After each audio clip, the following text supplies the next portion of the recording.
Do the do. Good.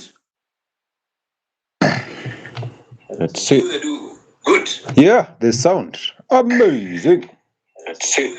Start. Good. There's a like that.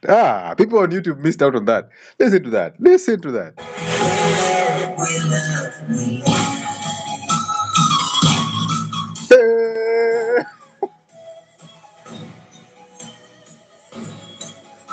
Aye.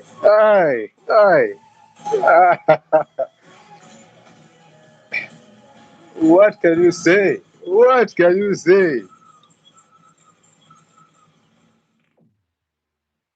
Hey, interesting. Good, amazing.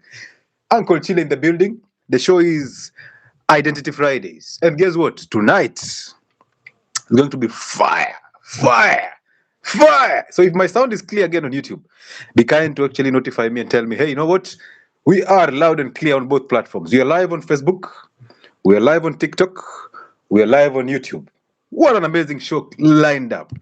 I am so happy to be here. It's been a minute before we interacted on Identity Fridays to help you fix an identity. Here is where we don't talk about medical conditions. We are talking about, unless they are mental health issues, which we talked about in depth on Monday on Health and Wellness Sport. But tonight, we are going to talk about issues that affect you, both your psychic, your relationships, and every single thing that helps you align to your spiritual self. And of course, you know very well from the word go, this platform, we talk about identities. We help you overcome false identities, anger, your thoughts. We remind you that you don't exist. The word you or I does not exist. What exists is the you physically without the thoughts. That's the only state that you exist in. And once you understand that, you will know that this is actually a script that was put there by people, and you've constantly been living a life that is not yours. So tonight, you're going to undo those things. So welcome on board. Share the live, like it, and if you wish to join us on a conversation, kindly engage us in the comment section with the questions. I'll answer and respond. Also, if you wish to be a guest on TikTok, join TikTok and just get in to be a guest. We can have these conversations. They always make sense when you join us. So amazing to have you back here, and thank you so much for taking your time to be here. I know the other weekend you guys were busy crucifying Jesus. Long weekends, but this one, you're here. You've decided, you know what? I'll not go take two for the roads. I'll be here on Identity Fridays, listening and getting enlightened about how to fix my identity.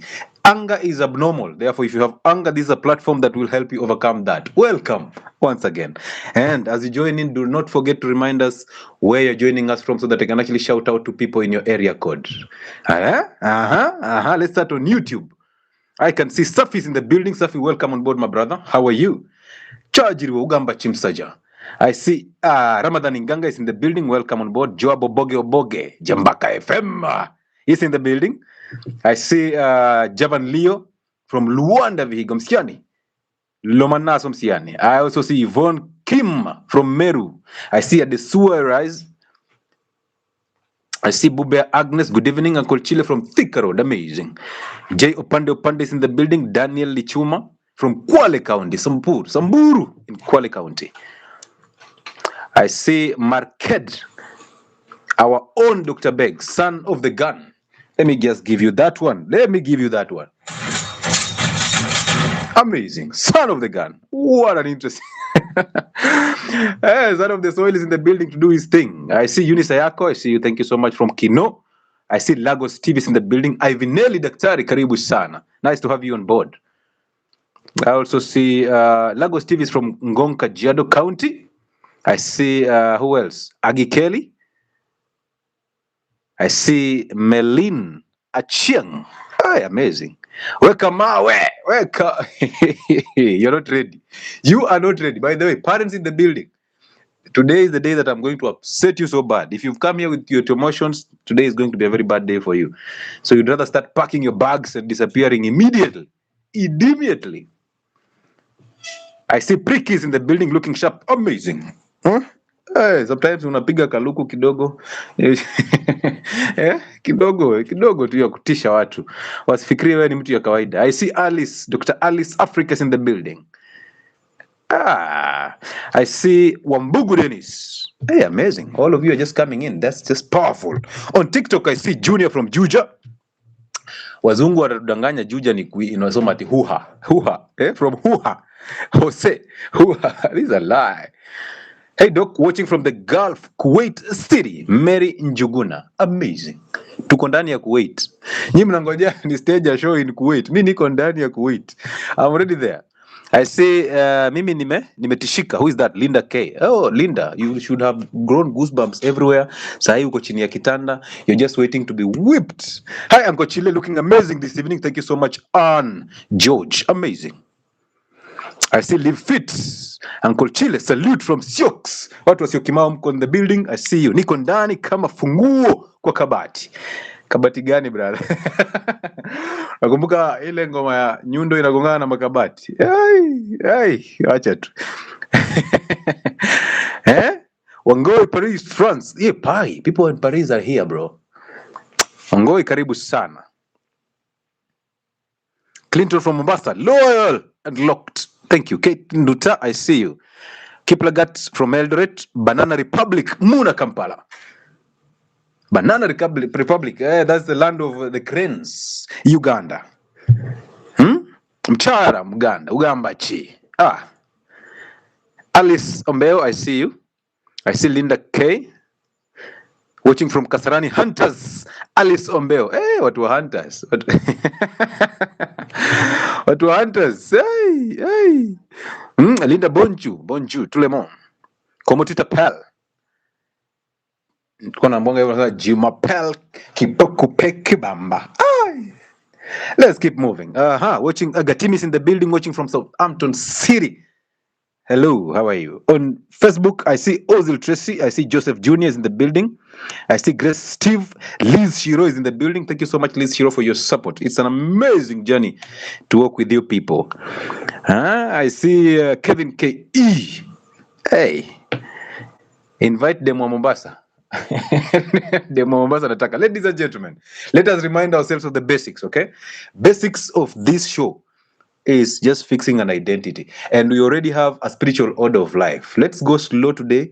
We have a long show lined up. So we'll go slow so that you get to understand this once again. Now that we've taken a whole long break, we are back. So sit back with your pen and notebook and just listen. Sometimes bring your conversations on board. So do not be shy to come and share your story. All the platforms that I'm live on except TikTok are Uncle Chile. All right? So Uncle Chile is the platform. And if you please, you can subscribe. And that would make a lot of sense to us. Or you can follow us on all platforms in terms of identity. So remember, there is always a spiritual order of life. And the spiritual order of life is God above men, men above women, and women above children. Now, any distortion in that order, you will suffer as a child. All of you, or literally all of us in this fellowship, we have suffered so much because of lack of an identity, basically because of lack of aligning to the spiritual order of life. Remember this, that there is God above men, men above women, and women above children. Now, whatever you do with that information is up to you. You can decide that, you know what, no way, men and women are equal. That's your problem. You can decide children are greater than the men. That's your own problem. You can decide as a single mother. We said we don't put labels here at single mother. You as a mother, you can decide your children are everything. But because you hate the father of your children, you decide, you know what, my children are everything, leave alone that bastard who ran away from us. It doesn't work that way, because life is not designed to fit your emotions. No, it is not. You as a single father, you're saying, oh, my daughter is everything. The mother stole from me and ran away, and I hate her, and she can never come between me and my daughters. Trust me, she does, because there is a spiritual order of life, and God above men, men above women, and women above children. The beautiful thing about that order is that love flows in the same channel, because God's nature is love. Love flows from God to the man. And remember this, that men are earthly representations of God. God is represented in the nature of a man. So therefore, men should actually have love, but most men don't have love. And we will not use that word men. We will use males. Most males don't have love because they cannot uphold the spiritual order of life. That's where the consequences and the suffering began. That's how children ended up getting messed up. So men represent God on this surface of the planet or of heaven. Let's call it heaven because heaven is here. Those of you who are still waiting to go up there in heaven, we are sorry. But guess what? This side of heaven, the earthly representation of God on this heaven is a man. Take a second and digest that. Now, if the earthly representation of God is a man, so you can imagine a man who has no peace. You can imagine a man who is always wandering around trying to look for satisfaction in material things when he has it all, because his nature is supposed to be love. He has it all. So when a man does not represent God here on earth, when he does not act that position of representing God or the spirit of good, what happens is the woman and the children are left exposed, because this man cannot protect. This man cannot lead in righteousness. And women follow a righteous man. They want that. They long for that. And there are very few righteous men. There are very few men who can tell the truth. But this is the reality. Here, we will fix that. So the truth is, when a man does not represent God, he leaves the women and the children so much exposed. And now the world attacks them. The world destroys them. Women are emotional, and children can adapt that nature if the man is not strong and not leading with righteousness. That is where the mess began. So all of you who have suffered, whether it's depression, whether it's anxiety, whether it's overthinking, every single trouble that you're going through right now, it's not because you're not enough. It's because you have been detached from your earthly representation of God, from the source, who is your biological father. And you can actually have a father in the home who is weak, does not lead, is not truthful, so he lies. He does not lead and is not decisive. If you have such type of a father, which most of our households hail from that, that's why we are suffering, because this same father who is weak is as an equivalent of an absent father. So you would rather be absent than be present and weak, that you cannot uphold the spiritual order of life. Am I making a point here? Understand that properly. Most of us come from households where there's a father, yes. But that father is so much afraid of your mother. He is afraid of actually correcting your mother in truth. So he hides things from your mother because he cannot tell her the truth because of the fear of losing her.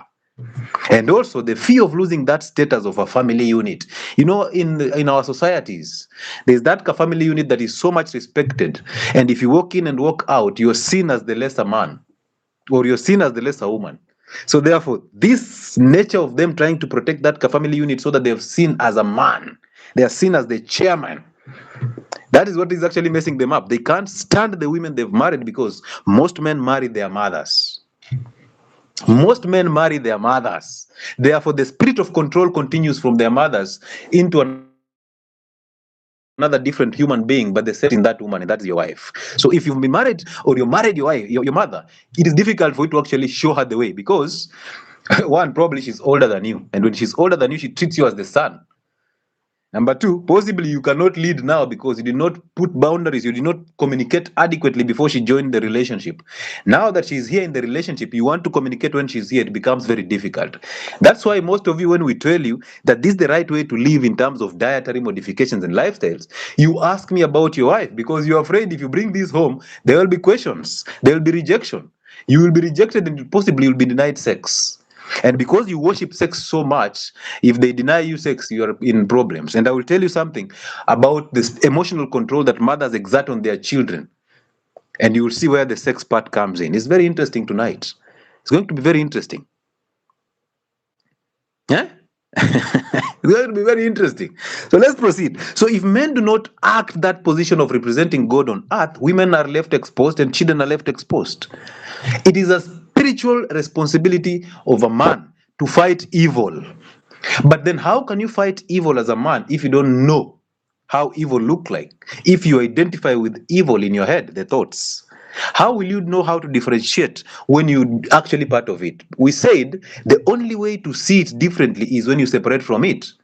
But most of you don't know you resent your parents because you're part of the scandal, you're part of it. When you're frozen part of it. You cannot see it. But once you separate from it, when somebody opens up your eyes and you wake up from your slumber and you see it, you realize you've actually been resenting your parents, but you didn't even know it. Because they are weaknesses. Your father was a weak man. You resented his weaknesses and you became as weak as he is. Your mother was angry and controlling, and you resented that form of control. Some of you became rebellious, and your mother called you rebellious. Oh, mtoto asikizangi. This one is very rebellious. And others became so submissive to the spirit of their mothers. Because their fathers were weak and they allowed their mothers, through their emotions, to actually manipulate the children. And now children became mini versions of their mothers.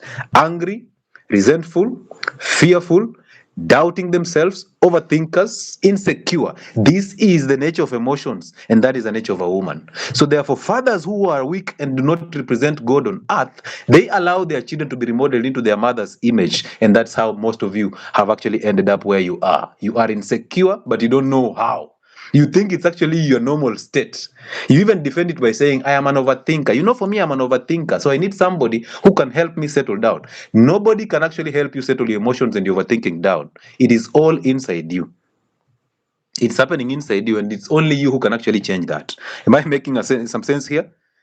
Am I making some sense here? So if you're thinking that you will get a man to settle your insecurities, you'll get a man who will actually act a certain way to lower down your overthinking nature, you're lying to yourself. That man does not exist, because there is no man who can settle your internal weaknesses. The only person who can actually fulfill that void is your biological father, reconnecting with the source. That is what we call identity. You see that? Yeah. So take a second to digest that as we take a sip. So the problem is, when biological fathers have been biological fathers, I'm not talking about stepfathers, because there's nothing like stepfathers. You're either a father or not. Biological fathers, who are actually fathers to these children, when they don't act as role models, they don't actually lead as an example. They're supposed to set an example.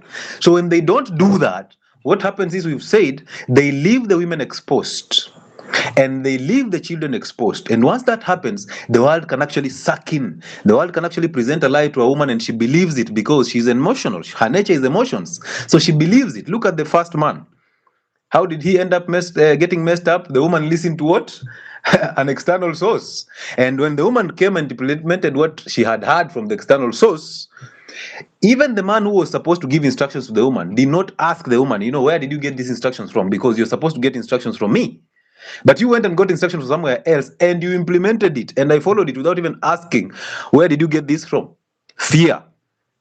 The nature of a woman, fear. You're afraid of actually asking her questions because you're thinking, if I ask her, she'll get angry.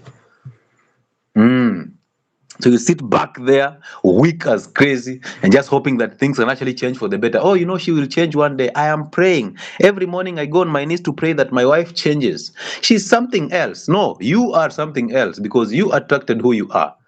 And basically, you have married your mother. You resented your mother because of her control, and you actually became your mother from inside. Now you attract your mother, and you are unable to look at your mother in form of your wife and be happy. So therefore, most times, when this is what happens mostly, you'll see we have a family where there's a child who is very rebellious and there's another who is very calm, okay? And then people ask me, why is it that I have one child who is very rebellious and the other one is very calm? If at all, of course, me as the mother, I'm always angry, I throw things around and all that. When I get angry, I don't calm down so easily.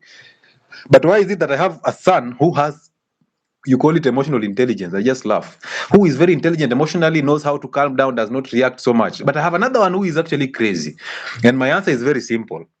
These two children that you have, these two son and daughter, the children that you have, that one is submissive and one is rebellious, are just the same thing. They are the same thing. They are the spirit that you have. These children are actually who you are. The only difference is, one of these children, the spirit inside them has actually chosen to submit to the spirit inside you. They can actually identify familiarity, and then they submit. So now you exercise your control over them, and you call them, they are submissive, they are so good. You're calling them good because you're already controlling them. The other one has the same spirit as you, identifies the spirit in you, but rejects it.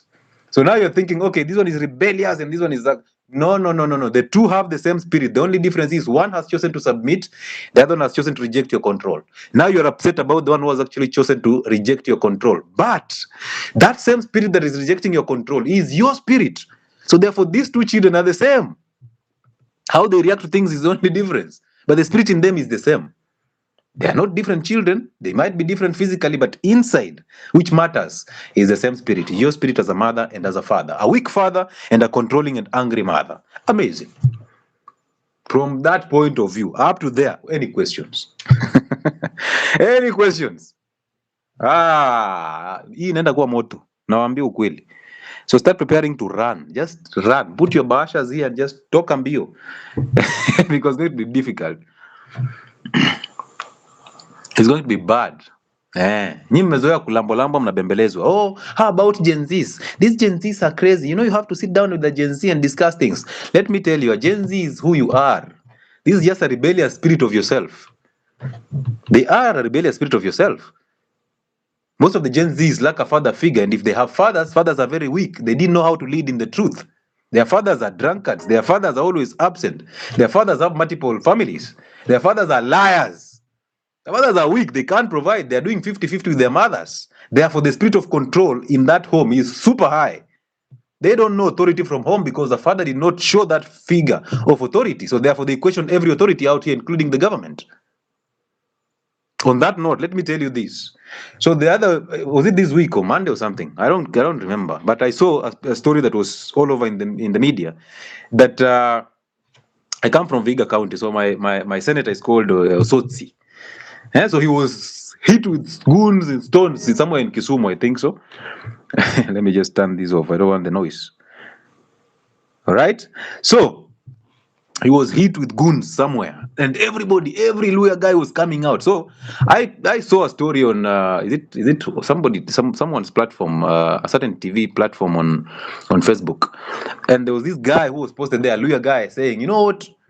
Oh, Luos, we are telling you, Oburu, you will never come to Western and all. We will kill you. We will circumcise you alive.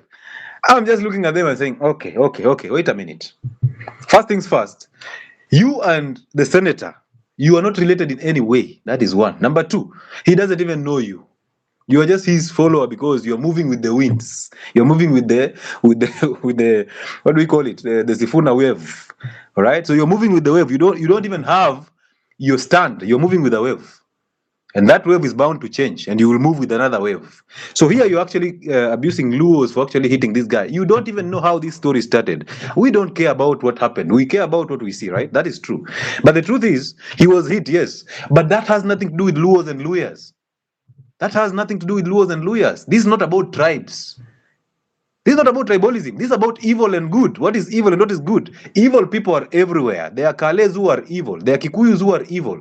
Most of the Luyas are evil. Most of the Luos are evil. So this is about evil and good. It has nothing to do with tribes. And evil comes with no tribe. Evil comes with no color. So therefore, there's no racism. There is no Luyaism. There's no Zizisms. No. It's just a battle between what is good and what is right, what is wrong, what is evil and what is good. It is that simple. Once you look at it that way, you realize you've been angry all along because you were messed up from the home.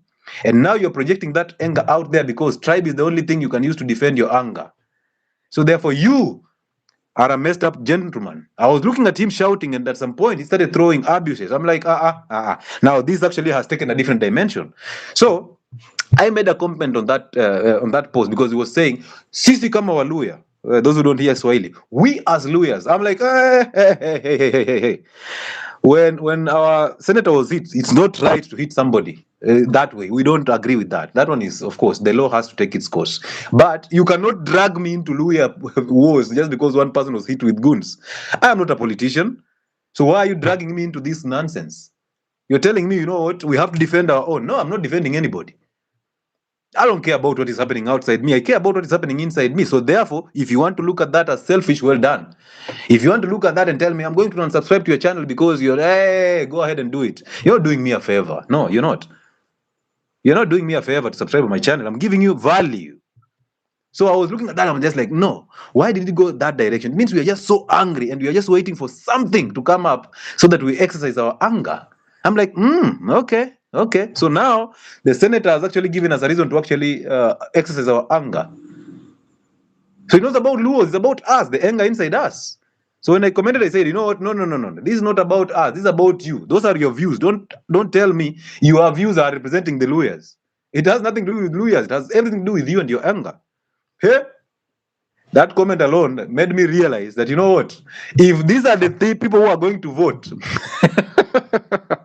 if these are the same people who are going to vote and they're going to vote for change, there's no change that's going to happen. There's no change. I can assure you, 101%. We'll be here 5 years later complaining about the other president that will vote in. If at all, you'll actually manage to get rid of the one that is in. We will do the same mistakes because we are constantly voting emotionally. We don't have a stand. We are controlled by emotions. And you see, the devil is so clear. The moment you are emotionally unstable, he can manipulate you. Because the moment you are emotionally unstable, it basically means you don't uphold the spiritual order of life. So imagine you as a man emotionally unstable. You are supposed to actually stabilize emotions in your children and your wife. And you're here shouting, very unstable emotionally. So therefore, who is the woman in the relationship? Is that not a lesbian relationship? Lesbians with children. That becomes a serious problem. So then who is going to change things for you? You're there shouting and abusing people. So now somebody's telling me, you know what, I'll come and circumcise you. So ideally, they've already assumed I'm Luo. Just because I'm standing for the truth. I refuse to go with the wave. I'm standing for the truth. Now your anger has actually made you speak yourself. Oh, I'm coming to circumcise you. I'm like, what are you waiting for? Double circumcision now. Come. You see that? So you have been angry all along, but you've just found a reason to actually exercise that anger. And now apparently Luos are the reasons why you're exercising that anger. Trust me, even your Luya neighbor does something, you will overreact and you can actually kill them. People kill each other, tribes kill each other. You will kill them. And you will say, they actually provoked me. So it's not about Luos, it's about you as a person. You have anger and you have to overcome it. And you can never vote right when you have anger. You can never see sense when you have anger. Overcome it. And overcoming it means you have to uphold the spiritual order of life that God above men, men above women, and women above children. So therefore, if there's no father or there's a weak father, like the one who is abusing people on the internet, that means your children are actually going to follow suit because you're leading by example. You're trending for 2 days, but which example or what example are you setting for your children? Leave alone our children, your children. You see that? So now you want to divide us against tribal lines. I refuse. Personally, I refuse to be divided against tribal lines. You sit there and you tell us Gachagua is actually a tribal leader. But you're here telling us, you know what, Sifuna ni wetu. So who is tribal? Who is tribal? Why do most people think their parents are always right and perfect? Javan, sit back and enjoy that conversation. You will see. It is emotional manipulation. You've been manipulated by your parents that anything that your parents say looks or seems to be right. Anytime you try to go against your parents, you say no to your parents, you feel guilty. So you're basically living a life of a lie. You're living the guilt life because you are unable to actually say no to your parents. They led you into that direction. You've become a mini version of them. Now you're actually suffering because you're carrying a burden that is not yours. You're carrying a burden of weaknesses of your father. You're carrying a burden of actually anger and emotional instability from your mother. And now you resent them, but you became just like them. You see that? That's why we say go and overcome your mother and your father. Go and apologize to them for actually remodeling you into their own image. They did that to you. They made you suffer from whatever you're suffering from. That burden that you're carrying right now as a child to somebody is not your burden. It is their burden, but they put it on you. How many of them have succeeded through you? How many of your parents have succeeded through you? They want you to become a doctor so that you hold the family name.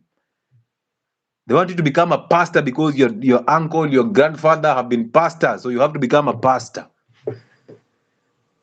So now you're stuck in this cocoon because, you know, if I don't become a pastor, I have disobeyed my father. How many of you, your father died a poor man, and the only thing he told you before he died, take care of my children. Now you became your mother's husband. You have to actually sacrifice everything you're doing to actually take care and take your siblings to school. And the same siblings you have taken to school, they've come out to disrespect you later because you are expecting that just because you've taken the role of your father, you will be respected. But your father was weak, and you became weak as him.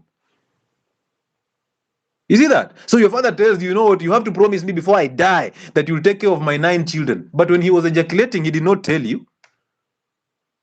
He did not involve you. Now you have to be a father, a mini father. You have to be a husband to your mother. Now your mother's emotions are lashed on you every single day. Your mother tells you all the struggles that she's been going through. And now you get like a good job in town, and everything that happens to you is actually weird. You are succumbing to guilt. Anything you do, your mother tells you, oh, you know how I've struggled with you. You know how I've been struggling with you since your father died. Huh? You have done everything to make sure that you guys have everything. Ever since your father left you. Now you're being manipulated, and then you think that, you know, this is respect and love. That's not respect and love. That is actually manipulation. You're being manipulated and controlled. Now she has to choose who you'll marry. She'll tell you, huyo usilete hapa, huyo ai tawe. Eh? Tawe. So this is what is happening. You've let your family as a man. I talk to men most times. Why? Because men are the earthly representation of God. Without men, it is an entire mess. And also with the presence of men who are weak, it's another entire mess. So therefore, we have to speak to the man. Because once you align the man, every other person aligns. When the man uploads, thank you so much, Anne George. When the man upholds the spiritual order of life, it is easy for a woman to align, because women have no problem with aligning to a man who upholds the truth, to a man who understands the spiritual order of life. So when you follow that spiritual order of life, you will never expect your woman to provide for you. Why? Because you know you are the leader. You know you are the ones who provide. You are supposed to protect them spiritually. You're supposed to provoke evil, discern evil without anger. You see that? Because men with anger, they are crazy.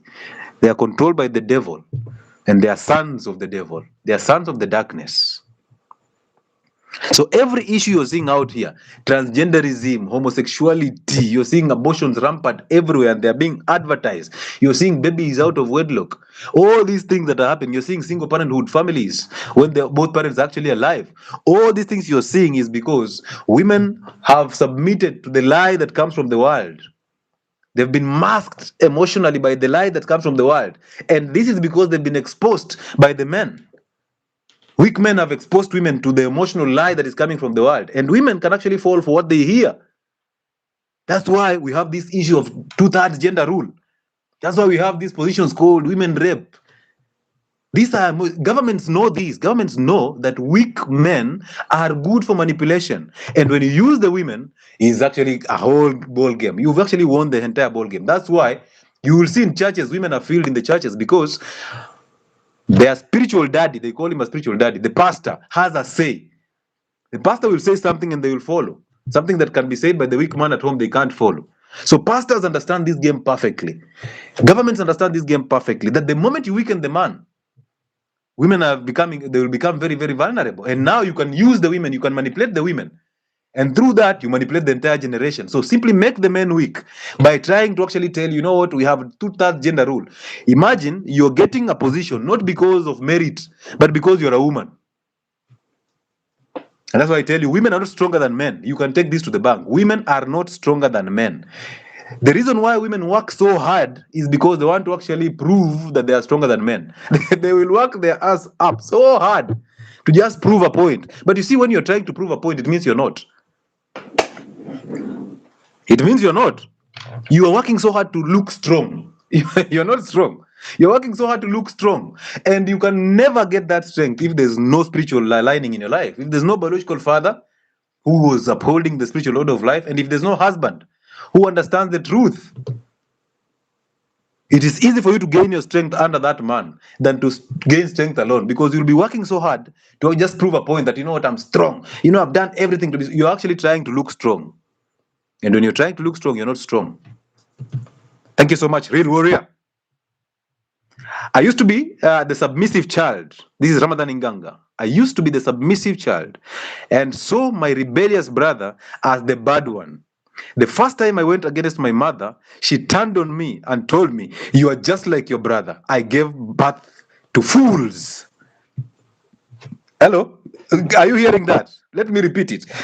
I used to be the submissive child. I saw my brother rebellious I saw the rebellious brother of mine as the bad one.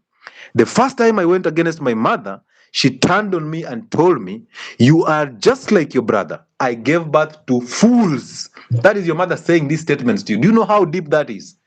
And this is just basically your mother projecting the anger that is between her and your weak father to you.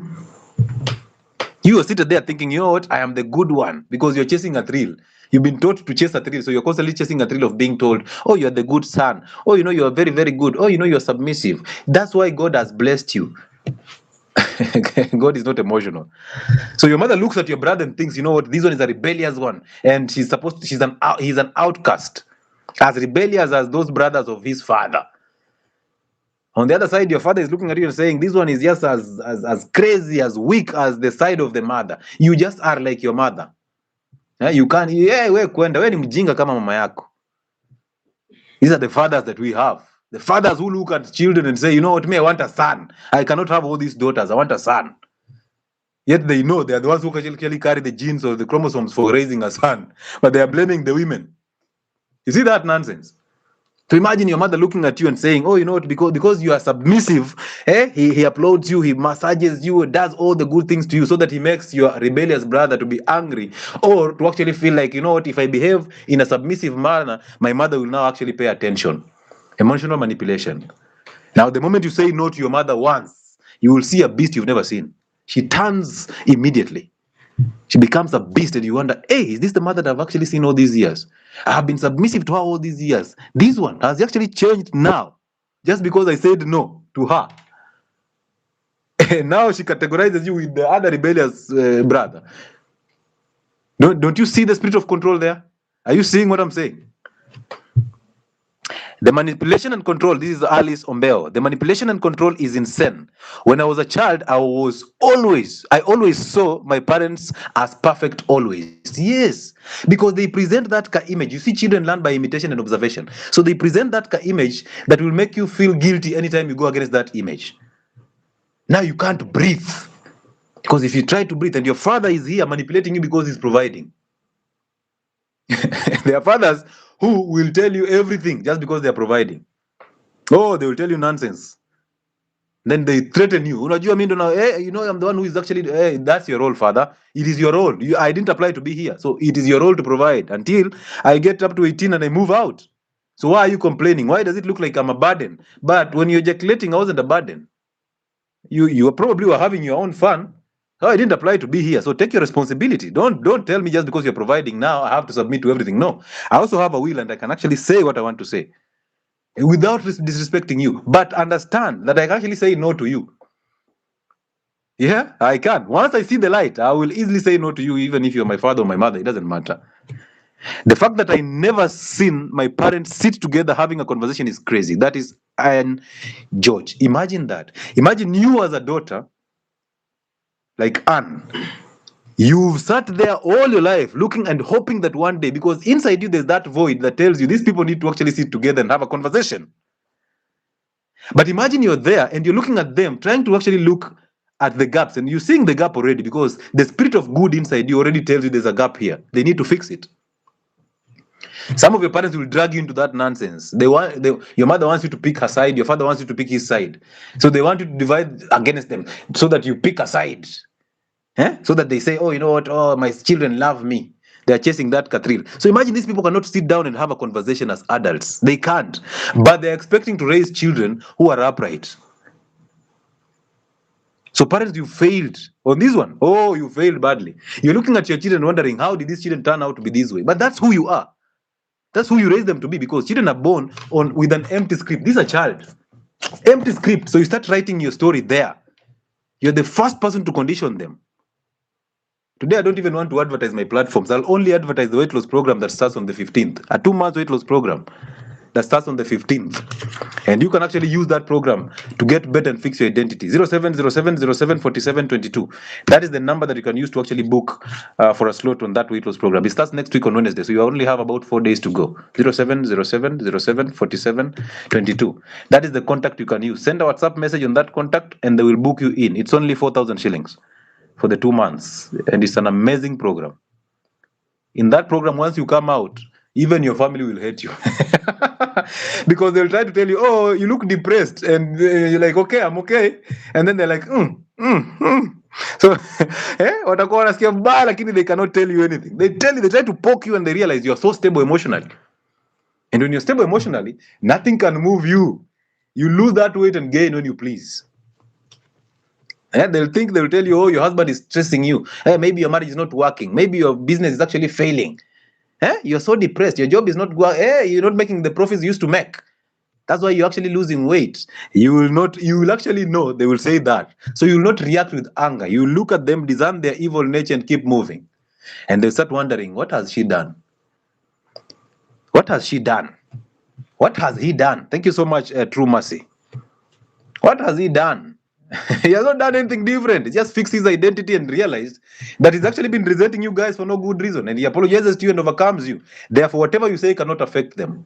That's how they come out of those programs looking like. They are unstoppable and unshakable. Doctor, is it true that the parents to the Gen Zs have been raised by angry parents, therefore they resent? This is a very good question, and I've addressed it, but I'll simply do it this way. Look at this way. Gen Zs are coming from homes or households which have fathers who are weak and they cannot actually provide guidance. They don't act as a form of authority. They don't have God inside them. Therefore, they are not righteous. They are afraid of even their children. That's why they cannot lead their children. So from home, there's no authority. And they have angry mothers because women get angry at weak men. Unfortunately, 70% of the generation, even if we can even count it at 99% of the generation, is full of weak men. Weak men who actually obey and bow to sex. Women who marry because of sex, availability of sex. Men who marry because they've been pressed by their mothers to marry. That's why their mothers are constantly telling them, you know what, you need to give me children. Where are the grandchildren? If any case, they took a girl from church and they brought you to marry because they thought that was the right one. So basically, your mother chose herself to bring to you to marry. So you marry your mother, and then the woman hates you so much, but she cannot do anything about you. That's why she's cheating on you. But you don't know, right? How can you know when you don't know how to uphold the truth? So Gen Zs hail from household where, one, there's either absent fathers or there's presence of fathers but are very weak and undecisive. So there's no authority and moral authority from the homes. So therefore, they take this battle to the streets. That's why they question every single authority. They are not questioning authority because there's something wrong. No, they are questioning because they don't see anything familiar out there. Whatever they've seen as familiar in the homes is not out there. So they're questioning everything because that's what they know better. And they're just exercising the anger inside them from the home into the streets. And they're willing to destroy everything within their path or along their path because for them, anger is destructive and they will destroy you. They will destroy you so badly. And then when they destroy you, they are celebrating that. You've seen them. They go ask for a job, they get there, and they want to put their terms there. Instead of them starting their jobs to actually see what it is to actually build a business, they don't want that. They want to actually come into your job and then pull their strings there. They want to put their rules in that job. How does that work? So they have no fathers or they have weak fathers. So they end up doing these things in the streets that you see every single time. And now they have the internet, so they become louder on the internet. That's why I don't recommend people to have role models. If any case, leave it. There is nothing like a role model. There is nothing like a role model. If you are lying, if you had a father who is a spiritual father, who understands the spiritual order of life, you will not need a role model. Because needing a role model means you do not have one from home. There's no moral authority. So you are empty from inside and you're thinking that external things or external people can actually fulfill you. Now you go to listen to these financial advisors who are broke as crazy. They are using you to make money because they are manipulating what you don't have. They use that because for you to make money from somebody, you must be brighter than them. You make them stupid, you get money from them. So somebody comes here with like a knowledge of finances and then teaches you how to make money. If they knew how to make money, they will make that money. They will not teach you how to make money and exploit money from you. They'll do it. They'll make money and be silent somewhere investing. Think they have time to come and teach you Forex. The maker of you here on earth is your father. Yes, a biological father is a creator. He is the carrier of the seed. Therefore, he is your maker and your creator. Therefore, he is your representation of God. Therefore, he is your source. So if you are disconnected with that source, you will struggle. And this is a very good way that mothers use to actually disconnect you from the fathers. Remember, most women, not all, most women hate this deeper connection between children and their fathers. Oh, a lot of women hate the connection between a child and their father. They do hate it and they want to destroy that so badly because they want competition. They sense competition. They don't want that connection between a father and the son or a father and a daughter because they are sensing that attention is going to go to the father. And women are always playing the longer game. They know when you get to 60s as a man, these children you've taken to school, they have done everything, now they have their jobs. Do you know what women do? They move into their sons' houses in Nairobi. And you are moving back to the 𝗬𝗙𝗡𝗧 there after retirement. What is going to happen to you there? You're going to die of loneliness and you're going to die of depression. Within 3 years of retirement, you're dying. Diabetes is killing you in the villages.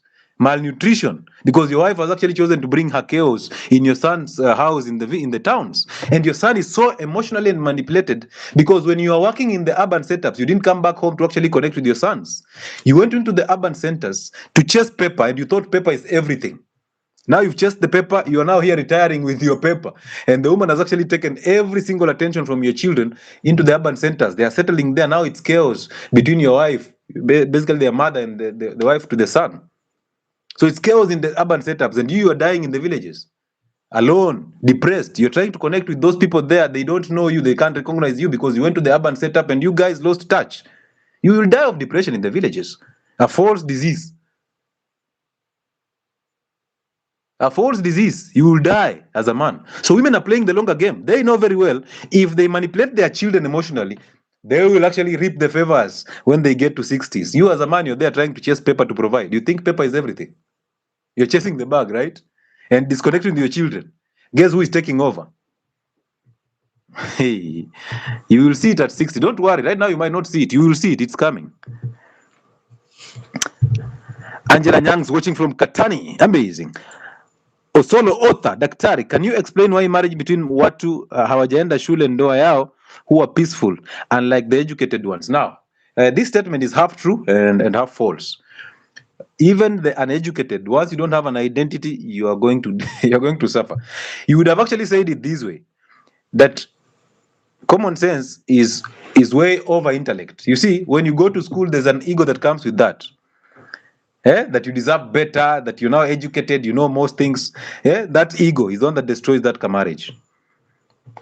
If that ego settles in your wife, my friend, hypergamy knows no limits. It will take you out. So most people, whether educated or not educated, you will suffer the same consequences as long as you don't have an identity. So it's not like, oh, those marriages are not working. Everybody's there manipulating each other. And you see, in a marriage, one has to compromise.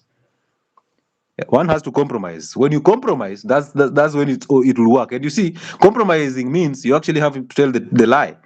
You actually have to live a lie so that you please the other party.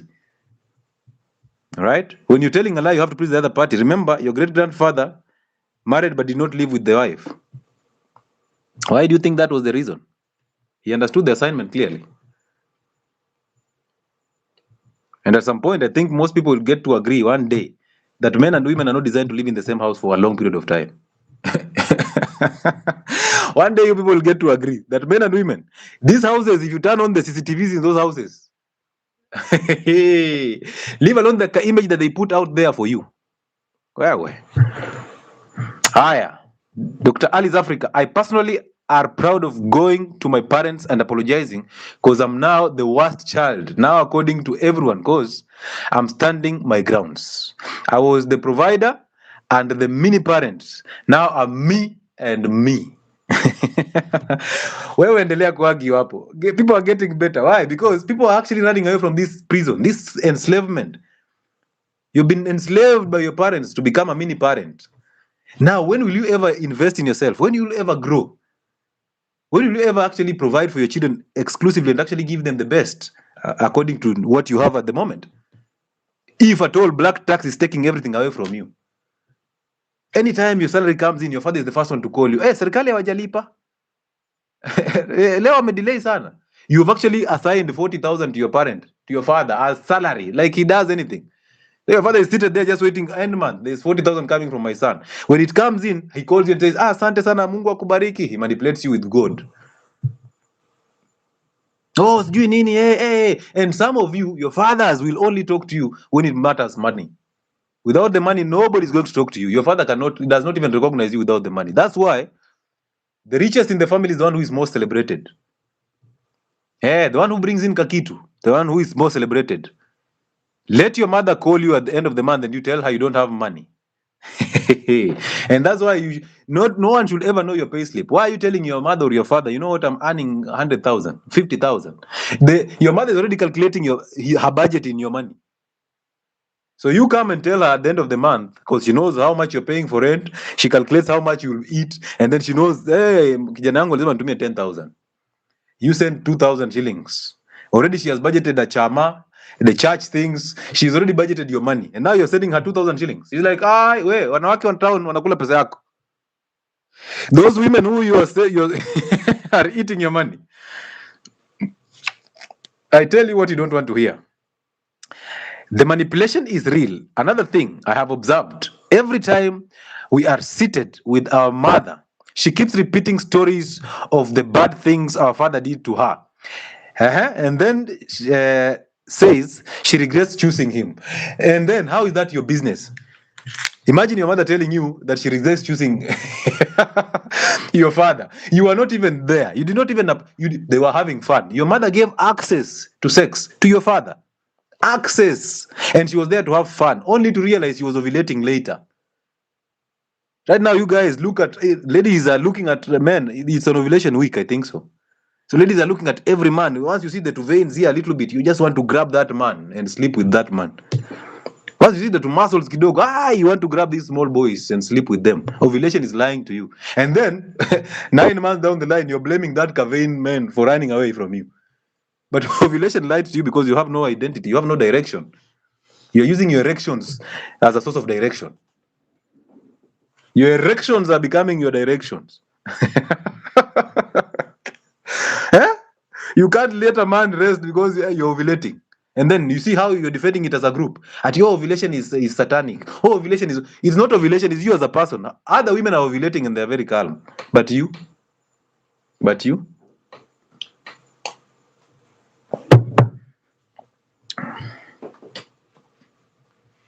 So let me take you through something, Ramadan. I want you to see this.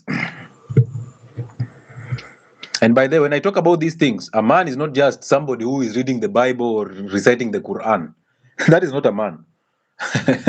A spiritual man is not a man who reads the Bible every single night and sings it from the mountain to till the... No. A man is one who upholds that spiritual order of life. A man is somebody who lives the truth. The truth, lives the truth, not speaks only, lives the truth. And through that, he sets an example to his children and the wife. Now, listen to this. There's this thing called a maternal control. So I want Dr. Ali's Africa and Ramadan to just get this clearly, okay? And people on TikTok, you can start requesting to be a guest in. I want to have these conversations with you. Maybe you're actually having these sufferings and you're wondering, why am I hitting you hard like I know your life? I don't know your life. I'm just saying the truth. And possibly the truth inside you is actually telling you, you know what? You need to have a conversation. So do not feel shy. All right. Something called hidden maternal control. Listen to this. Number one, if your mother ever tells you or your parents ever tell you, you know what, I've sacrificed everything for you. I have sacrificed everything for you. After all I have done for you, just know you're being manipulated emotionally. That's a guilt trap. All right?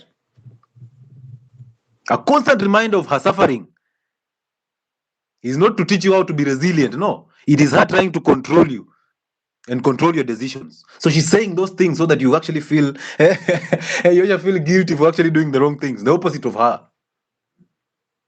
All right? It doesn't teach you gratitude. It does not.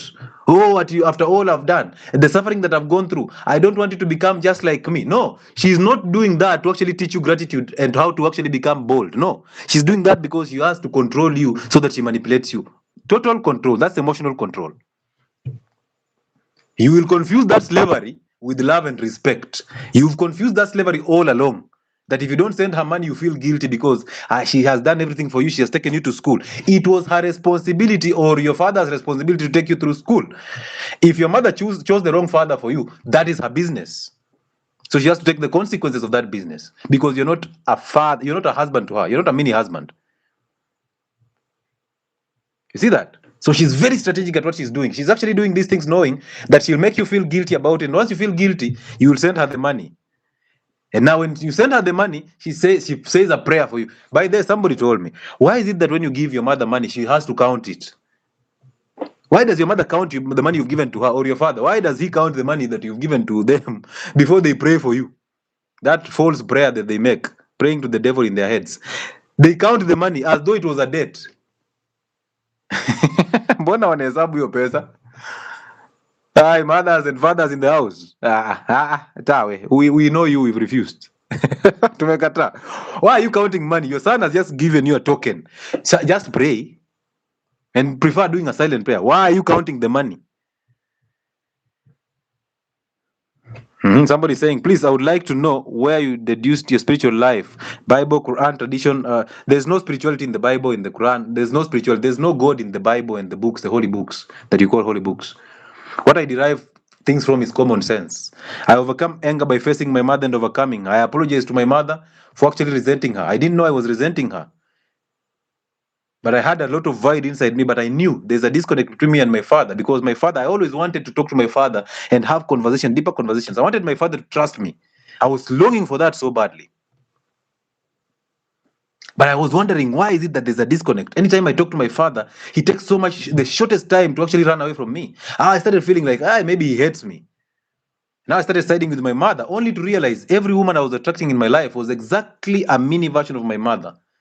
Insecure, angry, and I had to actually overcome my mother so that I can actually pick a woman who is me. A woman who I can actually tell the truth, and she can actually stand it without having to manipulate me emotionally. So I went and faced my mother. I forgave her. So what did I say to her? And it took me a long time to face her, because most of you are manipulated by your mothers. You're even afraid of facing them. So I sat there and I told my mother, you know what? I have realized along the way I've been resenting you. And now that I know I'm wrong, I apologize. I'm sorry. And of course, she broke down and she was wondering, what am I saying?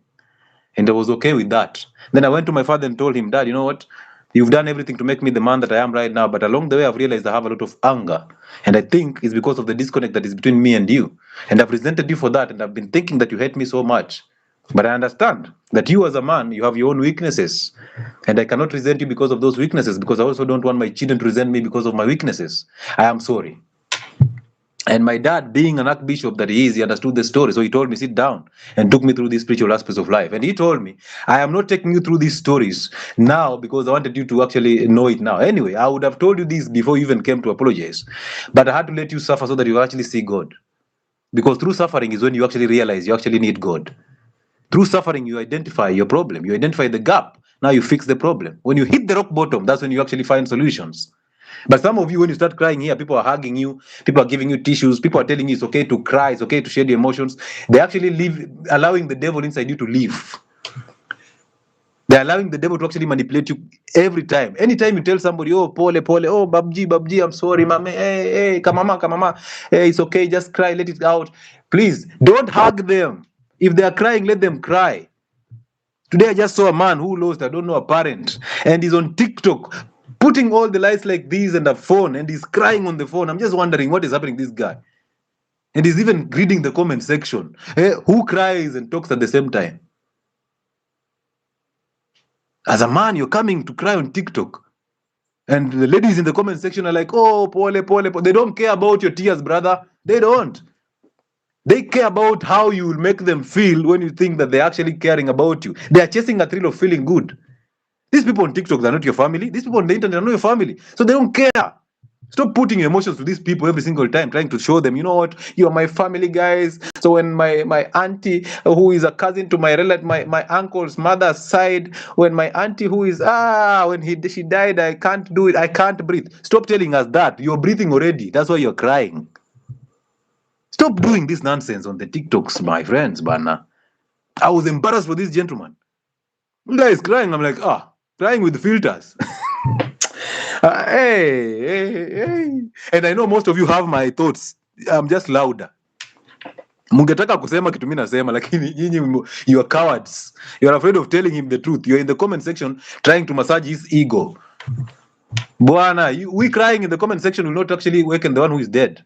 Can we fix things? Men fix things. How weak did we become that now somebody dies, and instead of actually going to fix this burial, we are here crying on TikTok? A whole man with a blue tick crying on TikTok just because somebody passed on. Yeah. And these are the men that you expect they will actually take care of women out here. Ah, yeah. Hey, you want the whole world to know that my father is gone. My dad is dead. So well done, Baba. You are supposed to die before me. So rest in peace. We cannot wake you up. Even if you cry here on TikTok live and then your father wakes up, you run. So then why are you lying to us that you actually cared about your father? You didn't even visit him when he was actually ailing. Because your mother told you, you know what, your father manipulated us so badly. Your father hated us. Your father went to the cities and slept with other women there. You bought that idea. Oh, he is my strength. Hey, well. Shut it. Shut it. We don't care about who died. We don't. So, Ramadan, listen to this. So that was the first time, that was the first way you'll know that you're being manipulated emotionally. I have sacrificed everything, a guilt trap. And then you tend to think she's teaching you gratitude. Kumbe, she's actually trying to manipulate you and she doesn't even know it. That's the problem. They don't know when they are doing these things. Number two, there's something called a silent punishment. You see, when you're a child, you do something wrong and your mother withdraws emotionally, totally. Your mother withdraws. And now you try to actually get the attention. She's just silent, treating you silently. You see that? And then you start to learn or you start to understand that, you know what? Anytime I do something wrong against my father or my mother, I will not get the attention. There will be no emotional attachment. So I will suffer. They will actually discern. They will actually, what do we call it? Watanitenga. How do we call kutenga in English? Help a brother. I come from Emuhoya, so we're not taught. Huh? So most of you have fear of rejection. That's why most men, when a woman says no, these men they will cry on TikTok. They will write placards and go and post on Nairobi Gossip. They will be everywhere trying to chase a woman because they simply worship a woman. They worship sex. Hey, desert, hey, all those words. So most of you have that fear of rejection. Because your mother taught you, anytime you do something wrong, they will deny you attention. So they will not beat you up, no. They will just not talk to you. They will simply push away whatever it is. They'll simply just sit back and pretend that you're not even visible. So now you learned, you know what? I have to do everything to please mama. I have to suckle mama's titties every single time. I have to bow down to papa every single time. Because when I do that, I get the reward of attachment. How many of you, when you became number one in primary school, your father bought you a bicycle? So now you realize that if I do this, I have to get something. There's a reward coming in. Now you come out here, you're coming in and telling me, you know, Dr. Lewis, how can I provide a speech? How can I have a conversation with people and not actually block the validation side of it? You've been called in to do an interview, or you've been called in to actually give a talk about health or about anything or finances. And you're now worried about how they will receive the talk. Now you're actually going to get messed up because you always want to chase validation, that I have to do something to get something. That's why most of you are selling your organs. Because you're selling your organs for money. You have all the hands, but you're telling me, you know what, from the troubles, the trauma that I experienced in childhood, I cannot do things this way. I just have to sell my body. You're just a prostitute. You are a prostitute. You're telling us, oh, you know, I want a financially stable man. When you want a traditional man, when you're not a traditional woman. So you want that man to provide for you exclusively, but you can still have your own freedom and go out with girls. You cannot wake up and make things for this man, but you want him to provide exclusively. You are a prostitute. You just want people to actually wake up, wake up, wake up. You cannot want a traditional man when you're actually not a traditional woman. Stop overthinking these things. It is either or. Choose you. All right. So that fear of rejection is coming from that your mother would detach and play a victim. And now you realize, by there I have to do everything to please mama. And when I please mama, I get a reward. Wake up. Wake up. Troubleshooter. How are you, brother? Wake up. Number 3. There's this thing called overprotection, and it's mostly disguised as care. Overprotection. You're whipped in school, your father is the first one there to actually go and make noise to the teacher. Your son is whooped by another boy out there because he's weak as you. You're the first one to go and actually make noise to the other family. So let me tell you a story. Story. Before I tell you a story, you have to tell me you are awake. Most of you are sleeping already. Are you awake? Make sure, give me some blue loves. You call them the blue loves. Give me those likes. Ndo nijue mmeamuka ndo niwaambie story. Kwani nyinyi pia mnakaa tu hapo niwapigie story. Lazima muamuke. Amkeni, amka. Unaamuka na hizo mablue, zinaitwa blue what, whatever they are. Amka. Wake up. From the back bench. Give the likes. So I give you the story. It's a very interesting story. Okay. YouTube bado hawajaamka. TikTok wameamka. YouTube bado hawajaamka. Wacha tukunywange maji. So story. Yeah.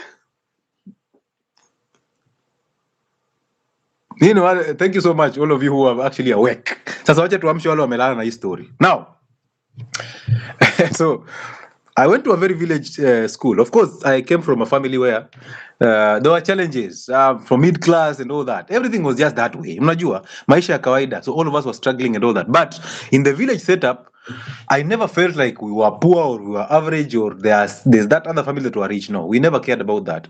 We would play together. There were no hizi magorofa mmejenga siku hizi, there were no perimeter walls. We will play everywhere together as a child.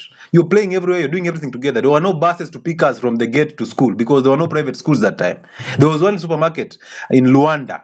It was a mini supermarket. So we knew Luanda was something. So during Christmas, we would go to Luanda or Kima, my marketplace called Kima. So we'd go to Kima and there with to Miwani, you see those to goggles for Christmas and some 20 shillings that you've actually changad from January to December. You go and buy some ice cream and some, just suck the ice cream as you enjoy the sun. And then there was a pastor called Pastor Tinga. He would put out a crusade at Kima grounds. Those people who come from Kima know.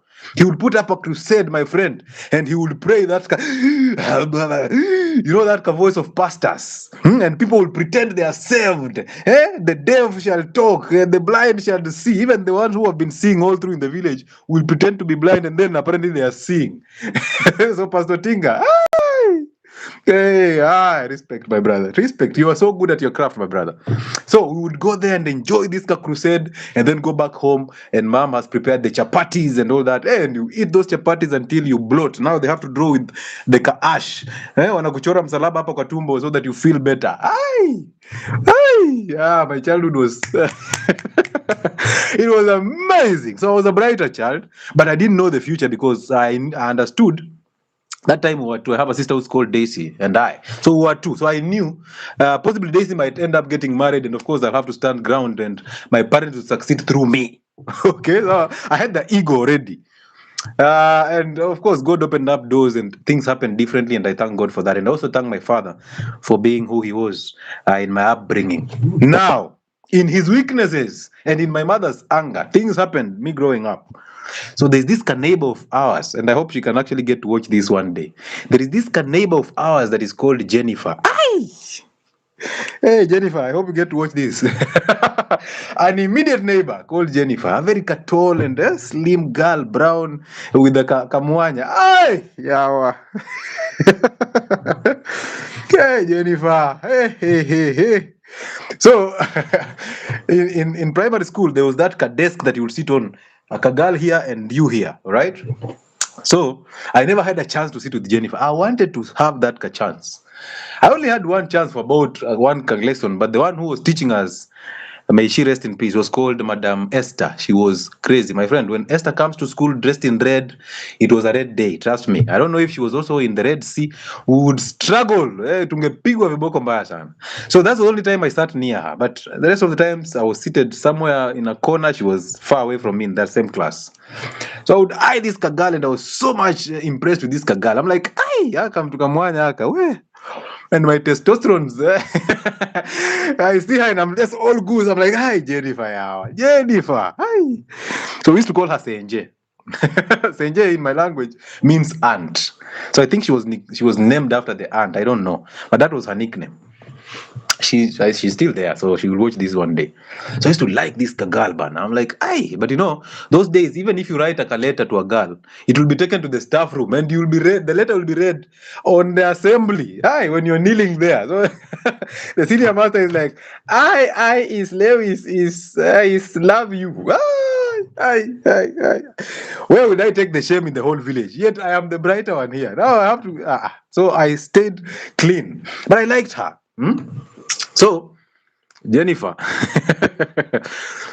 we are done with KCPE.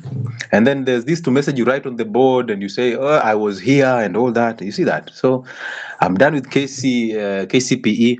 And that was the first chance I had to just look Jennifer in her eye and tell her how impressive she has been. That is me in class 8, my friend. Hey, hey, hey, hey. So she's my neighbor either way. I would go there, buy some sugar cane, and we eat. But I never told her these things because I was shy. I was afraid of her. But this time, I don't know where the confidence came in. I think I had finished KCP and I was now that beast. You know, I want to tell them that, you know what, ni mimi. Kwani nyinyi hamjuangi kabudeng? Ni mimi. So I first time I told her. Because after the last paper, we had to walk with her from a distance like about 4 kilometers back home. So now 4 kilometers, I am just me and Jennifer. Hey! Just throwing my tunduano here, my tumistari here and there. Some hit the wall, but I mean, a man has to say it. So now we get to a place near home. There's this mtaro as a trench imechimbwa. They've dug a trench, and I get that trench, and the devil in my head becomes louder. Like, Lewis, wait, Buchile, don't you see? Don't you see that thy the Lord has presented to you?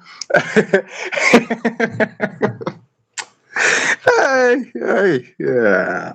When I tell you to drop your thoughts, you think I'm kidding. So the devil was like, no, Lewis, this is your chance. If this girl crosses this Kamtaro and goes, it is over. So it is either here or hey. And then, of course, me who I was, I decided, you know what, I'm going to be the first one to initiate this move. Opportunity comes once. I tell Jennifer, what do you think? Hey, what do you think? Jennifer is like, I see she's resistant. I try to pull her hand. She decides, oh, let's go into the trench. I'm like, you don't want to see how my kakinyasa was. Like, hey, I'm ready. And I'm just wondering now, what will I do? Because this is my first encounter. So I'm wondering, what will I do now? Hey, I'm like, whatever happens there in the trench will remain there. So we'll figure out when we are there. So we get into that trench. Kumbe, when you're near there, that's when everything goes wrong. Huko kwetu we say, indabu yatihiraho mulyango. Indabu yatihiraho mulyango. The Luyas and the Nyores know that. What that means is that a pot will break at the doorstep. All right? Everything goes south at the doorstep. Hey! So, hey, Oscar, are you here? You know her. You know Zenje, my friend. So, so we get into that trench, and kumbe my mother. Wacha kwanza. My mother was somewhere with the binoculars.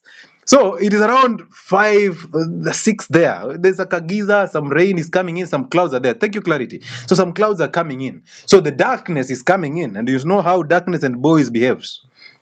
So we get into that trench, and of course, my mother was somewhere with the binoculars. I didn't know.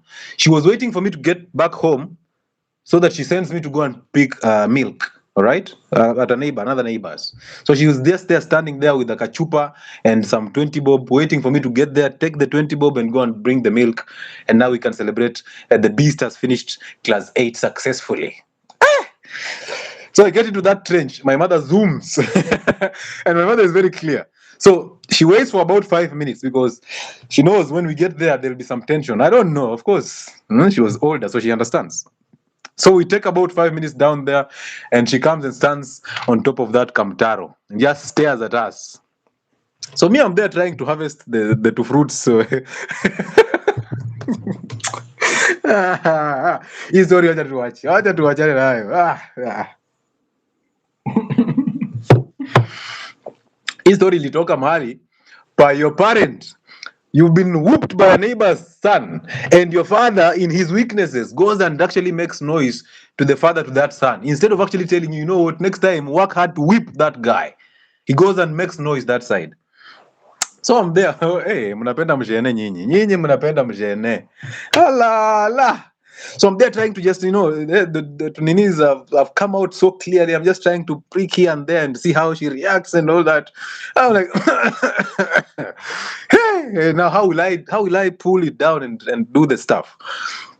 My mother is saying it, and then my mother decides to do. That's what she did. My friend, I knew from the word go, that is my mother. I was sure that is her. My friend, when I just turned this way, I melted. I just melted. And then the first thing Jennifer did was just to climb the trench and whoo, Mio. She ran. We used to call it 𝗓𝗙𝗡𝗧. She ran and disappeared. So now I'm inside the trench alone. Even the energy to climb back from that trench, I don't have it. I don't know where the testosterone disappeared to. The flag just went immediately. Hey, he's like nimeoga maji baridi. I froze there for about a minute. Then she just threw the kakibuyu and the 20 bob in the trench and told me, hiyo maziwa ikifika nifika nyumbani before hiyo maziwa utaniambia. Yeah. So I take the 20 bob and I take the bottle and I climb up the trench.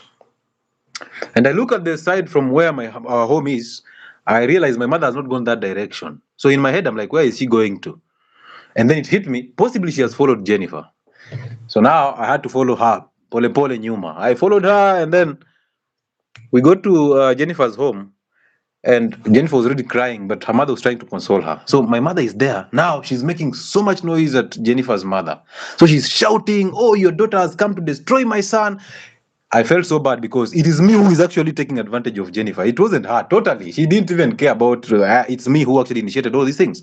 But I'm hearing my mother making so much noise to that woman. I'm like, why is she doing that? Why is she? So unaona sasa ananiharibia kwa sababu I am going to be in this village for the next about 4 months or so before I join high school, or even before the results come out. Where will I hide my face? That when anytime I pass through here, you remember I used to play football those days, so I would go to play for a team called Green Devils. So I go to play that football, but I have to pass through the road passes near or just next to Jennifer's home. I'm like, sasa nitakuwa napitia wapi nikienda kucheza ball? Mada anachoma. Hey, why is she doing this? So I decided I'll confront her, but the fear inside me could not allow me to confront her. And then I just let her make all that noise, and then she turned and came back. So I left her past me, so I hid, and then she passed me. On her way home, she's busy just plucking a viboko. So in my head, I'm thinking, so all this, I'm going to be whipped just because I liked this girl. It's not going to happen. No, it's not going to happen. Now remember, in class 8, we would they would give you success cards. You remember those things? The millennials know these things. You'll be given success cards with a message and some money in. So I had gotten 650 shillings as a reward for just basically telling me, go and do the exam successfully. So I was given that. I had 650 shillings. Do you know 650 shillings those days, how much money that was? And now I have 650 plus 20 bob. This is 670 shillings with me. And now I'm going to be whipped. Mi ni tajiri nipigwe. Haiwezi. Testosterone wa here. My mother cannot whip me. Never. It's not going to happen. It's not going to happen. Nani? Apige nani? Remember this woman who has been holding my ears and wants to chop them off every single time. I'm like, Si nimemaliza class 8. Hakuna, it's not happening. So the rebellion inside me came out. Now I went home. I rushed home. I passed her. I went and took my hood, dressed in my hood.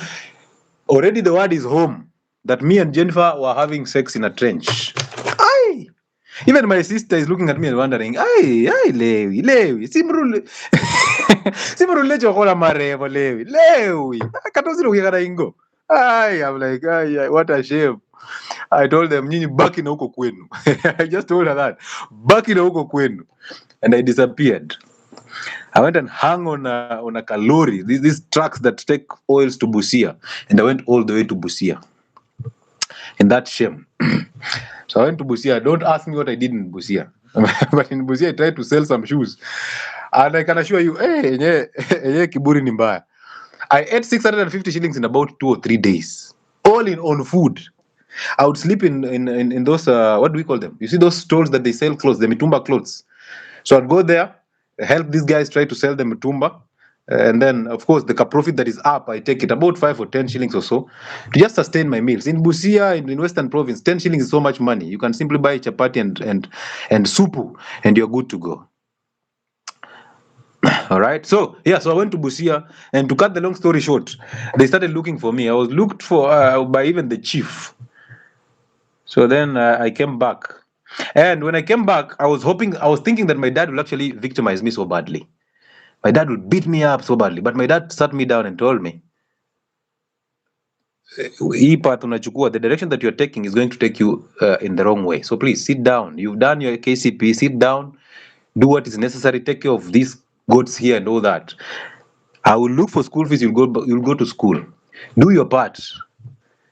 Do your part. Wachana na wasichana. Of course, at that time it didn't make sense. Wachana na wasichana. When you have your grades, wasichana watakuja. I'm just thinking, what is that saying? But he never pushed me so hard on this one. No. This also happened when I was in Form 4, almost to do my exams. And I ended up in Nyeri, somewhere in Tumutumu. And I dragged all these Tumutumu girls into our bus, our new bus. And I gave every boy a girl. And now every boy was actually trying to explore the girls. And then the senior master came into the bus. And I was now suspended indefinitely for actually trying to have sex with women in the bus. I was innocent, I assure you. I used to be very, very cunning and all that, but some things I didn't go extremes, okay? So again, my mother was the noisiest one here. And of course, I used to feel guilt when my mother makes all this noise. But when I go to my father, he used to be very calm. Now I'm wondering, kwani Buddha oni makosa yangu? My dad is not seeing my mistakes. Why is he so calm? Yet he's the one who is supposed to actually become hard on me. I came to understand that later. That actually when emotions are high, is the right time for a man to stay calm. It's the highest time for a man to stay calm. That's why when there's these emotional conflicts that are going all over in terms of politics and all that, this is the time for men to stay calm. But most men are out there making noise on the streets. So moral of that story. Most of us, we are so weak that instead of teaching our sons that the world does not owe them any understanding, that the world is not soft on them, we would prefer going to make noise at the teachers, going to make noise at the neighbors, instead of actually teaching our sons to actually know how to maneuver through these hard times. We become so soft. We tell our sons, you know what, it's okay to cry. You can share everything with anybody. A problem half said is actually a problem half solved. This is the nonsense that we're loading into our sons, and they always fear rejection. When a girl says no to them, they are always crying everywhere. Your dad used to see you the way God does. He was a lion. Oh, my dad was a lion from long ago. And I used to wonder, why is it that my mother makes a lot of noise and my dad is so just calm? At some point, of course, in his weaknesses, he would allow our mother to punish us. And my mother would beat you for an hour. Ay! Na then akukanyaga mpaka shingo. Ay, you're like, bana, kwani nini hiyo nimefanya mbaya? What is that I've done so bad that I deserve to be stepped on the neck and be beaten like a burukenge? And I'm trying to tell you, I'll kill you and give birth to another son. I'm like, sasa ananiua kwa nini? You are Jennifer. Anyway, we keep moving. So that is number 2. Fear of rejection because you are doubting every single thing. The silent punishment that you received actually manipulated you or actually modeled you to become a person who fears rejection. Number 3, overprotection being disguised as care. And I've told you that. So they will make you choose the friends. They'll make you choose the opportunities. They'll make you do a certain course so that you can actually please them. So you'll be doing everything to please your mother and your father. And you should look for Jennifer. Jennifer is my neighbor, but there's nothing. Exactly, Uncle Chile. My thoughts and yours are aligned. Rejection is a process every man passes through. But our dad did not teach us. Yes, this is something that you should teach your children, that rejection is part of the game, specifically sons. Imagine a son committing suicide because a girl said no. This son is so emotional. He's become just the mother, a version of the mother, emotional, unstable, emotionally, very manipulated, and worships a woman. So it's supposed to be taught to children. Number 4, financial strings attached. Now, this is a crazy one. This is a crazy one, and most of you are going through this. Men, when you're raised by a mother, you've seen her suffering. Apparently, or ideally, she's paying your bills right now. When you're in campus, she's paying your rent and your bills and your school fees. And even now, before you get a job, she's still paying your bills. So when your mother is paying your bills, or your mother has employed you, what will you tell her? Can you even say no to her? Can you be able to choose a woman for yourself and bring that woman to the same woman? Can you? She will choose what you do. She will even choose how you wear, what you wear. You see that? She will manipulate you. And you see what? She will tell you outright, you cannot marry this one. No. This one does not come. This one will take you through the struggles that I've gone through. So she will use her struggles to make sure that she manipulates you. She will use her finances. That's why when you get to 18, please get out of that house and just move. Just move, bro. You will find solutions there. Just move. Your problem is you have been manipulated so much that you're afraid of actually experimenting things.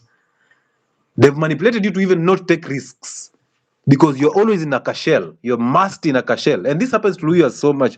A lot of lawyers, lawyer men, They will stay with their fathers until they are 30, 40. That's when they oi, please get out of that house and just go. Just go. You will find your way. Trust me, you will find your way. The one that actually made sure that you came here is the one who will give you away. He's always in you, and he's always trust him. Just don't trust your thoughts. Just move. Allow revelations to come through. They will come through. They always come through. Your problem is you're so insecure that you cannot trust revelations. You cannot trust God. You're constantly trusting the devil in your thoughts because the devil has made you think that you have a brighter future, that you have a very ugly past, and you're always running away from the past, only to realize that you'll constantly attract the past. Stop running from your past. It doesn't exist. So why are you running from something that does not exist? Stop chasing a future. It is not there. Your real reality is in the present. So stay present. Just move and allow revelations to happen. You will make it. Trust me, you will. I wish I had this information earlier. I wish I did. When she's paying your bills, it will look like she's helping you. But what she's doing is she's taking you through dependency. You will always depend on her. She's actually manipulating how you think, how you reason, how you make decisions.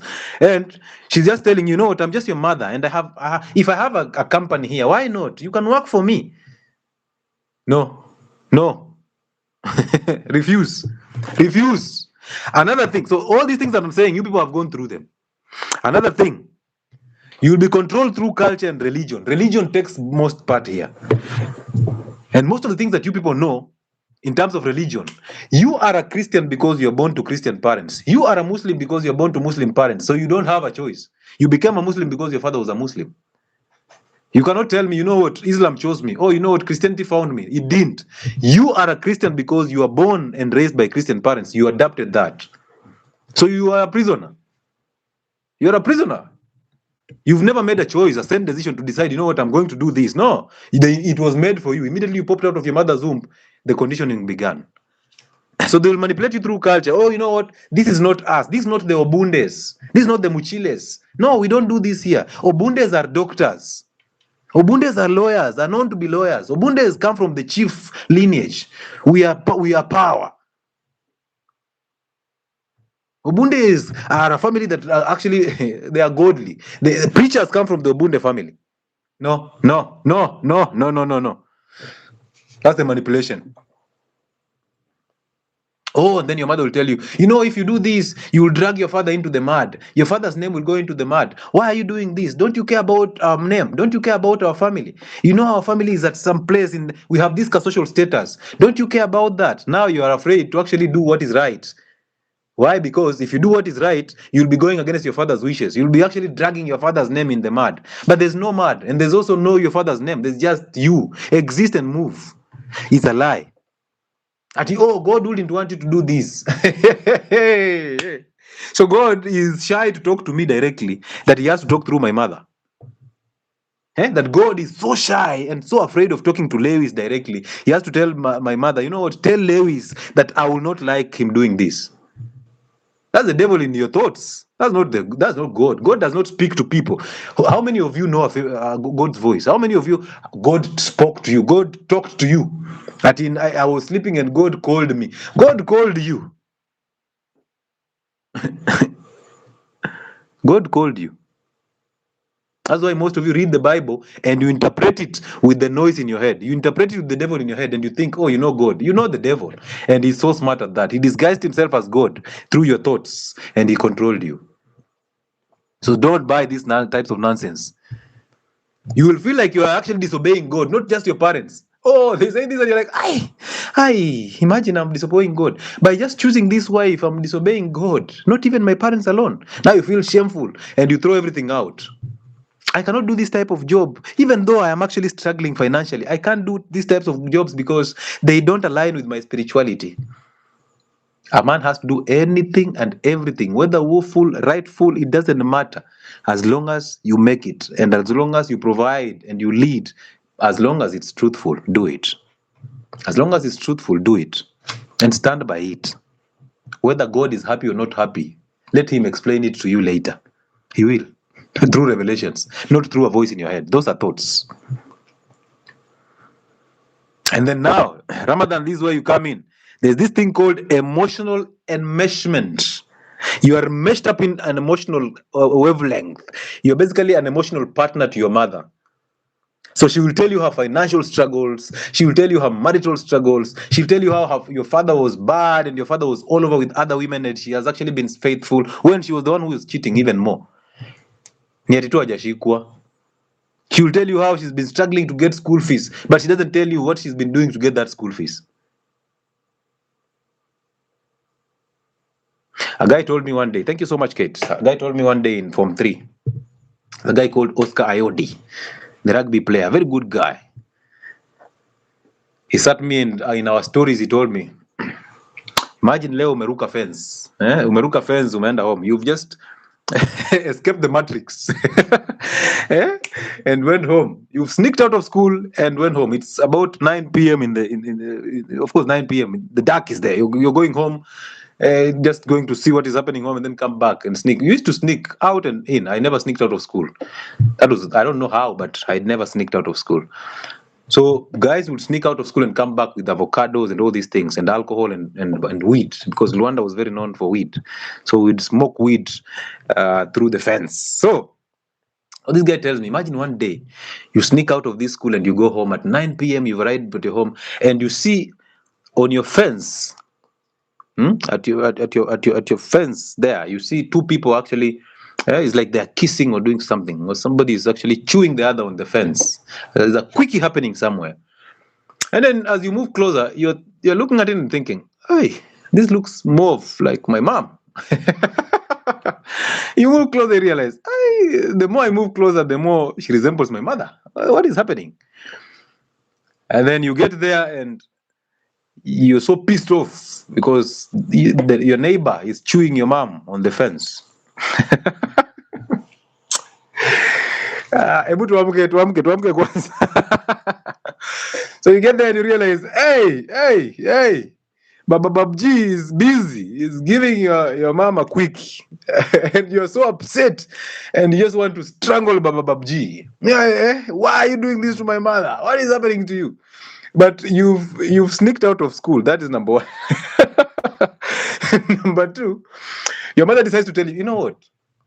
I know, Brayo, Kevo. I know you're upset. But I want you to know, before you say anything, I want you to know this. That this guy who is actually having me here, who is chewing me right now, do you know he's the reason why you're in school? Do you know he's the one who is actually paying your school fees? Now Brayo has sneaked out of school. Brayo has found the mother being chewed, and then the mother breaks the news. I have always wanted to tell you this, but how can I start? You see how your father is. You've seen how your father is. I even buy cigarettes for him. He cannot even afford cigarettes. So everything you eat here, everything you do here, this is the person who is. Have some respect for your. You might not even know. Maybe he's even your father. So have some respect. You're like, hey, and then your mother asks you, but what are you doing here? You're supposed to be in school. See, Baba Babji has paid your entire school fees. Why are you here? So you as a son or you as a daughter, what will you do? Imagine you're seated there contemplating sneaking. And these are possibilities because at home, Mzee is struggling.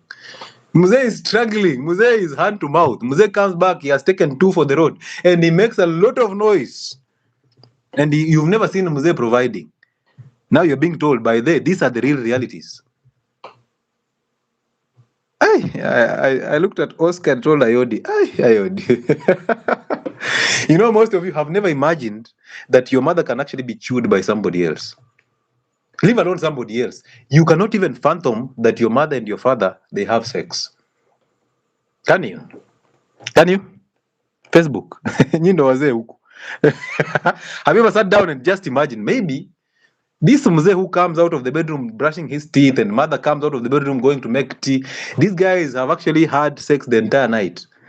Do you ever, if somebody told you your father actually has sex with your mother, would you even agree? Do you see how they made it so much a secret that you can't even imagine they do have sex? Now you're having sex everywhere. You're on OnlyFans, and your daughters will actually come out and watch you on OnlyFans. Oh, my mother shakes her booty on OnlyFans. Oh, my mother shows titties on Instagram, so I have to show titties to actually become famous just like my mother. You saw the other one. a mother, but he's in the club dancing naked and is somebody's wife at Bibi Atajiri. And they have a daughter, they are raising a daughter. So you expect that daughter will actually be different. Now you expect the daughter to actually become this princess, this doctor somewhere trying to treat people when there's an easier way to actually make money. I can simply just walk naked and people will come after me. See, my mother walked naked and attracted a millionaire, right? So why would I go the longer route? What a shame. What a shame. Bring back shame. At you, this is just work. I'm just doing work. Eh? You know, I can show other men my body, my nakedness. It's just work. That's why we draw the lines. I can sell my nudes, and as long as I'm making money, this body belongs to my husband. It belongs to your husband. Who is the husband? Or possibly, two options here. Either the husband is not providing exclusively and that's actually being taken care of by the woman. So he's just an emotional husband. Or number two,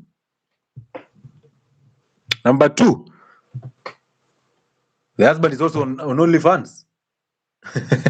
We attract who we are, right? So there are only two options. It's either the two of them are doing the same thing, or the wife is the one who is providing, therefore the man has no say. He's being manipulated so badly. Choose you, Mr. Rich Man. Choose you. Stop becoming your mother's emotional therapist. You're seated there. You saw the one that happened on Obina's show the other day. A woman is there crying loudly and mourning like crazy because the son is seated here, and he's like, oh, you know, this son has taken me out of the pits. This son pays school fees for 35 children that have given birth with weak men all over. This my son, may God bless this my son for taking care of my reckless behavior. I can even go right now and get another pregnancy, and this son of mine that God has blessed, may God keep him for me. This son, hey, you guys don't know where this son has actually taken me from. This son has taken me just under a man from there. And she's crying, and people are like, guy. We are even embarrassed for her as she's crying. And the son is there with her tail between her legs, with his I call him her. With his tail between the thighs. He's there just, he cannot even face the crying mother here. Mother embarrassing the son in public. What types of mothers are we having nowadays? Because of lack of fathers. So you can live this life forgetting about everything else, but do not forget the spiritual order of life. That when fathers are absent, or when you have weak fathers at home who do not act the position of representing God on earth, children get to suffer because women are left exposed and they are left to be manipulated by the lie that comes from the world. That's why we are justifying abortions. That's why we're justifying homosexuality and saying, oh, these are our children. We can't do anything about it. We are even afraid of telling the truth because we're afraid of our children. We are justifying homosexuality. We're justifying all these issues, transgenderism. We're justifying children out of wedlock. We are now using a single mother term to actually justify elections. Oh, you know me, when I get in, I'll take care of single mothers. May he rest in peace. The last part is comparison. Comparison. Parents, never compare your children. Never compare your children. Just because he's a smart child is supposed to be compared with this other guy. That these other children are supposed to get an example from their son. No. Children are supposed to get an example from their father, not from the other siblings. Somebody has requested to be in here. Let me take in a guest. And before that, as I accept Robin, let me talk to...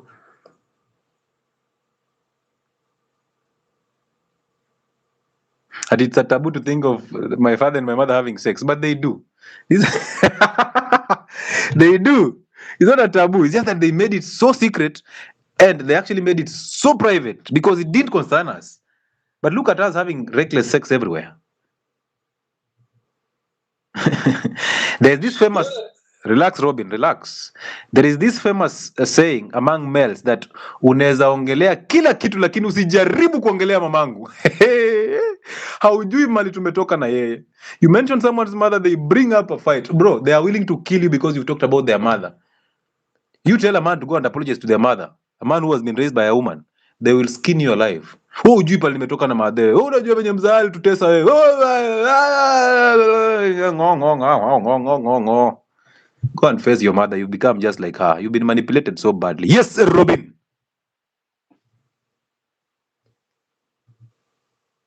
Robin, are you there? Is Robin in Katonzweni? Yes, yes. How are you, my brother? Well, yes, I am here. Yes. How are you? Yes, I am. I'm good. Is it my internet or your internet? You're lagging. I have an identity. This is my internet. Okay, so we'll try as much as possible to do this. You said you have an identity issue or you have an identity?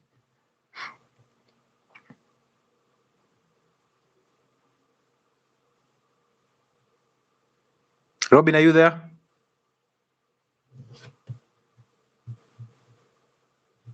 Kindly log out and come back, Robin. We will need to listen to that story of yours. Just log out and then come back. Request back. I'll take you in. Anybody else who wants to share their story and who wants us to actually help them overcome false identities, you are welcome. Can request to be a guest on TikTok.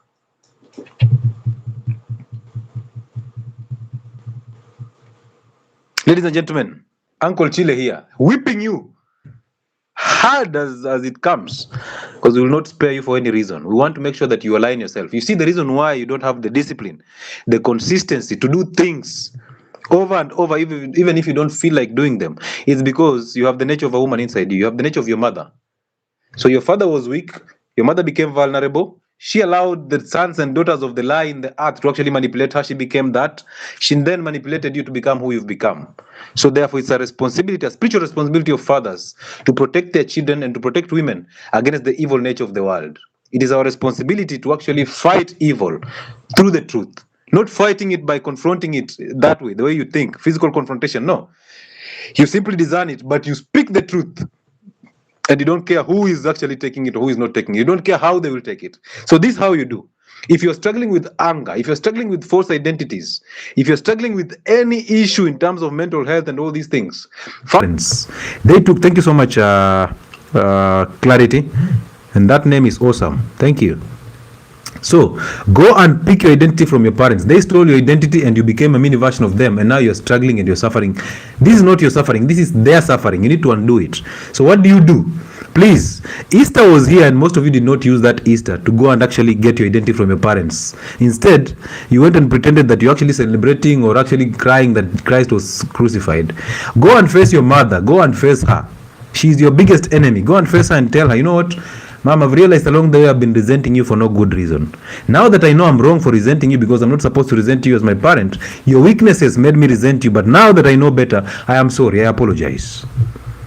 Whatever your mother says should be none of your business. Go and face your father and tell him the same thing. Dad, I've realized along the way I've resented you for your weaknesses, but because now I know better, I am sorry, I apologize.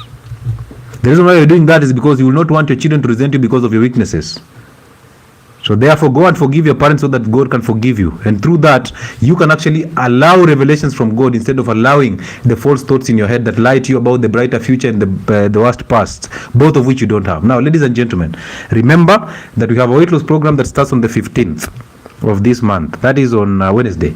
So kindly join in. It's a 2-month program, a very beautiful program. We teach you these things there. We teach you diets, lifestyles, fasting schedules, workouts, and all those things. And we roll these meetings there. So once in a while, maybe after 2 weeks or so, we roll these conversations there to make sure that you are aligned in matters identity, so that you can do things even when you don't feel like doing them. The consistency, the discipline, and the patience to do them over and over comes in by aligning through your spirituality, and that's what we do on those platforms. So welcome on board. Use the office contact 0707074722 to actually book an appointment or to book a slot for that meeting. Also, we do physical consultations and we use the same contact. Now realize this, possibly next week we might not have these lives. We'll have them the following week. Why? Because of course of the schedule that I have again next week. So we'll have the next lives next week, but one on Monday and on Friday, and also the other week. It shall be an amazing one. Amazing. My schedules have become very hectic, But I try as much as possible to actually come back and reconnect with you people. Of course, I'm not your slave, so I don't have to be here every single time. But when we have this time, we'll have these discussions, okay? And thank you so much for being supportive. If you've not subscribed to my channel on YouTube, Uncle Chile is my platform, and Health and Wellness Pod. Those are my two platforms on YouTube. Go and subscribe on those platforms. You'll never miss out on these conversations. The office contact is 0707074722. You can use +254 and then 707 if you're outside the country. But that is my contact, 0707074722. Let me pin it there. Am I allowed to pin it though? Well, that's my contact. It is pinned on YouTube also. It's also pinned on all my videos that I post on YouTube. Yes, Robin, are you there? Yes, I'm here. Welcome back, brother. Welcome back. Yes. Tell me. So for me, I've been raised by a single mother. Okay. And she used to hate my father so much to the point until this day I don't know where he is. Yes. My mom brought me from knowing her. Okay. So she used to, she told me that I resemble my father. So when she sees me, she sees like it's like my father, and now she hates that. Okay. Because I don't know what happened between her and my father. Okay. So she used to blame me, and I used to hate myself. I developed a lot of low self-esteem. Yeah. So let me get this clear. That self-esteem, I thought like I was the one wrong. You see, bearing the fate of my own mother. But now, on 2025, I got an identity by residing in your life. Okay. And I've realized that so many people, or me before that, like so many people cannot see. The problem is that we cannot see. Yeah. We are unconscious, if I may say that. Okay. But the moment you get an identity, now you get conscious. You get conscious. Yeah. Now I see things from clarity. Yep. And now I stopped judging. Yeah. I stopped judging, and I accepted myself. I accepted my father. Yeah. Just the way I accepted my mother, just the way she is. Yeah. And now I want to say that now I am able to see both dark and light. Amazing. And put a distinction. Yeah. Yes, and put a distinction from those, because I realized that I was fighting darkness a lot. I was fighting, and in fact I was fighting myself. Yep. But I realized that you cannot become whole by fighting yourself. True. You become whole by embracing yourself, both dark, especially your dark. Don't fight your dark. Embrace it, shine right into that dark, and stop playing the victim. Bro.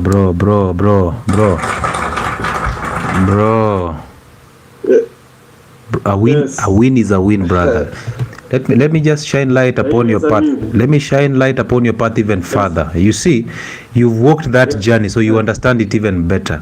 You know very well that mothers hate a deeper connection between a son and the father, or a daughter and the father. They don't like it because they're being denied attention. Now remember this, that your mother opened up her legs. She gave access to a man. Women don't give birth to a child for a man they don't want to give birth to. They cannot get pregnant for a man they don't want to get pregnant for. So your mother chose this man out of lack of an identity. She chose this man. She gave access to sex. This man made her pregnant, and she chose the wrong one, and the wrong one disappeared. And regardless of what happened, the fathers love their children. Every father loves their children. The problem is women want to punish weak fathers through their children. They will always do that, and that's a problem, man. So you go through this because your mother was looking at you, and of course you resembled your father, so she would see an image of your father through you, and she hated that so badly. She would actually have destroyed you. She actually destroyed you, but she didn't destroy you completely, because you were part of that darkness you did not see. But now when you woke up, when you became conscious, you understood that, you know what, I cannot judge my mother for what she's been doing. She's in the dark, and if I judge her, it means I'm also part of the darkness. I am so glad that you can actually look at her and discern understand all her evil nature without having to hate her. I'm glad that you overcame her, and I'm glad that you're living the life that you're living, brother. Now, if ever God gives you the grace that you get to know who your father is and you connect with him, bro, you'll be in heaven. However, if you're still blocked from actually getting to meet your biological father, bro, you're still in heaven. Why? Because you've done everything possible to overcome the evil nature of your mother, and you've become whole again. So do the silent prayer. Keep going, brother. You're doing best, and in the present, everything is just happening for you. I wish you well, bro. I wish you well. Yes, thank you. Amazing, man. Amazing. I love such stories. I love such stories, man. I love it because, bro, did you hear the voice in? Did you hear the tension in his voice? That he's been sleeping all along, and it's not his fault that he was sleeping. He was being made to sleep intentionally so that he never sees light. That's what mothers do when there's an absent father, or when there's a presence of a weak father. And women are doing this not because they hate the children. No, it is a natural instinct in them. They want to protect their own, and as they want to protect their own, they want to block everything that actually comes in between them and their children. They don't know they're actually modeling these children into their own image. They don't know. Because they are part of the dark, they identify with the dark. So they are doing things out of the darkness, and they will never realize it. That's the problem, because when you're part of it, you can't see it. The moment you separate it, now you can see. He can easily see what is right and what is wrong, and he can easily discern what is wrong. Getting an identity does not help you overcome anger the way you people want to overcome anger. What it does is, it makes you realize that the voice in your head is not your voice. When you want to overreact to something, there's a voice in your head that becomes louder. So the identity that you've actually picked from your parents, now that it's yours, will tell you, you know what, you will not have to overreact. This is not your voice. This is the devil's voice trying to make you overreact. The same voice will make you apologize later on. So therefore, getting an identity is very important, because it helps you separate chaff from reality. You will know that this is not my voice, so I don't have to shout. And 10 seconds later, you shout, you are being judged now. 5 seconds later, you're being forced now to apologize by the same voice in your head. So the only way to overcome these things is to go and find that identity from your parents. They stole it from you. They made you who you've become. You're suffering because of that false identity that you've adopted from them. Therefore, go take it back.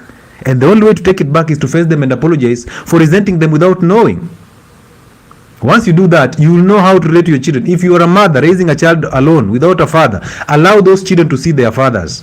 Let them reconnect with their source, because these children will become so rebellious that they might kill you. These children will end up in jail.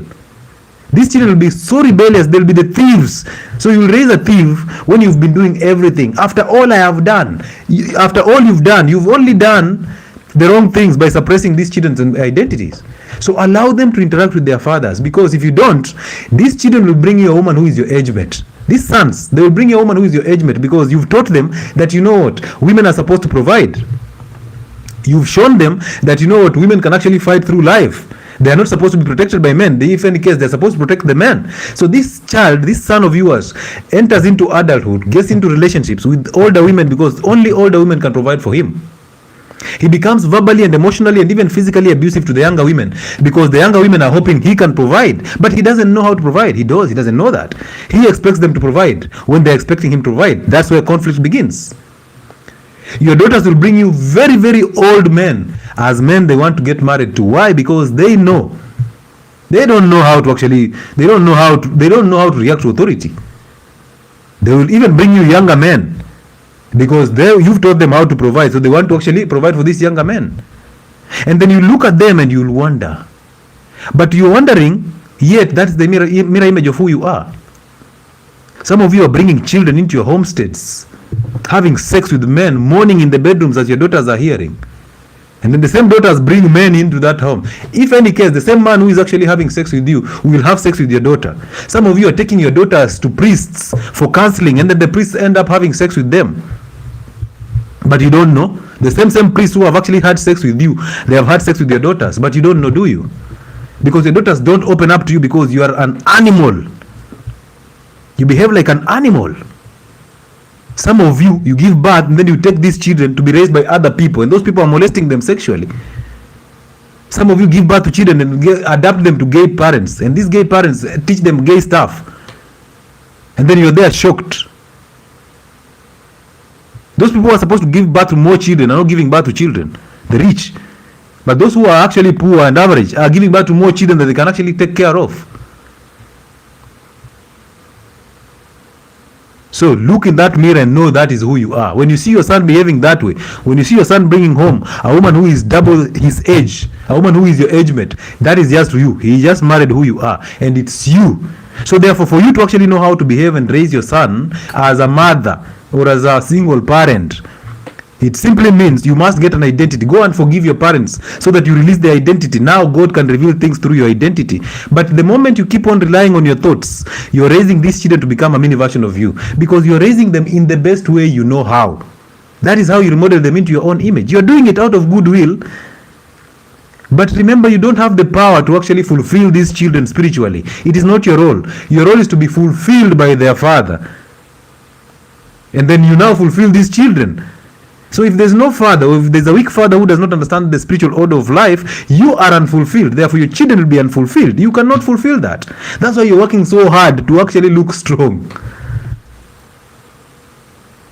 You're not strong. You're working so hard to actually look strong. And learn. And learn, my friend. We are not here to victimize you. We are here to make sure that you get what you deserve. And you deserve an identity. And then we are not here to advise you. Do what you want. However, this is what we recommend. Go and apologize to get your identity. The moment you do that, all the thoughts will go down, because you start doing the silent prayer to overcome the thoughts. When the thoughts settle down, now you allow revelations. I understand you are an overthinker. No, you are not. That overthinker label you're putting on yourself is a false identity, because you don't have an identity. So you identify with anything the internet says. They will tell you, oh, this hyperactive disorder in adulthood, you will believe it. Oh, this is you're depressed. Oh, this is bipolar. You will believe them. You will now hop from one psychiatrist to another. You will now hop from one church to another. But you will never be fulfilled, because your father did not fulfill you. Your earthly representation of God did not fulfill you. So stop hoping that out there you'll get satisfaction or fulfillment. You will not. It is not there. All right? Good. Like the live, guys. 38 likes before the live ends. Yeah, I think those 38 guys here can actually make it bigger. People on TikTok are 118 here, but nobody is actually doing the thing. I would actually appreciate if we were at 100,000 likes. But if it was a gospel, it was a gossip channel. Watu wangekuwa wame tap screens, hata mngojei mwambiwe. Mnatuma gifts kama nonsense. Mnadanganyana. But when it comes to real realities, that's who you are as a person. That person who needs to be forced to do something, that's just you. An evil person. That person who does not, you feel so bad that, how did this guy get this all information from? Does he live that life? I know most of you want me to just fail so that you come back here and report. You'll be the first one to actually record. You're waiting to get me in the streets fighting with the lady. Uncle wenu. You're waiting for, tawe. We know. We've been here for a long time and we understand this. How it works, we know. I understand it better. And the reason is, I just walked out of the darkness. I was there. I understand what happens in the dark. I was that person who will actually seek validation on people's comment section. I would go hard on people to just feel actually, I'm the beast. That we are concentrating until we forgot how to tap. Concentrating. Are you concentrating or are you busy resenting me? What is he saying? I should forgive my mother. My mother has done nothing wrong to me. Why would I go and face my father? He ran away from us. Why would I now look for him? He's the one who is supposed to look for us. You see that? He's the one. Why would I go chase him? Why would I find him? He has never been there. And these are boys who say these things. The same boys who will not want their son to resent because of their weaknesses. You're forgetting your father. You resent your father for being weak. You will become a mini version of your father. Weakness. Now you'll marry. Or you'll be married, because most of you get married. Men who are getting married. Can you imagine that? You will get married with a 50-50 there. And your children will resent you so badly. And then you'll be wondering, why are my children resenting me? You even forgot that you resent your father. Go and apologize to your father. Awesome. Any other conversation? Any question? Allow me to answer some questions before we go. But some fathers resent their children because they are guilty conscious. You see, this guilty conscious term is a term that you are taught. So you're believing it because you're manipulated by your mother and you're being taught through the internet. So you're finding guidance from the internet. That's why you relate with these crazy terms. The truth is, your fathers don't resent their children. No father resents their child. If you go deeper into it, you will understand why the father is actually resenting you. They don't. Fathers love their children. You think a man wants to come and ejaculate and run away from their children? They don't. They are being turned away from their children by their mothers. Anduku, how are you? Welcome on board. Let me see if there's a question on Facebook. Doctor, is there any health problem caused by failing to keep a certain rituals? No, there's none. That's an identity problem. Rituals are identity problems. They have nothing to do with your health. Of course, most health conditions hail secondary from lacking an identity. Rituals, you can never, there's nobody who can stop you from anything. There's nobody who can actually bewitch you if you don't believe in it. You must be part of the darkness for you to actually suffer from the dark. Lungai Mbatha. Nothing. You will never. Trust me. Nobody brought you here. The one who brought you here, the one who made it possible for you to be here is the one who can actually cast all these spells on you. But he's not emotional. He does not cast people. He does not bless people. He's just constant. It's you to actually align with him and get the blessing, or fall apart and you get the curse. That's what we call curses. Basically, you don't have an identity. You've fallen off your source. And the source is the biological father.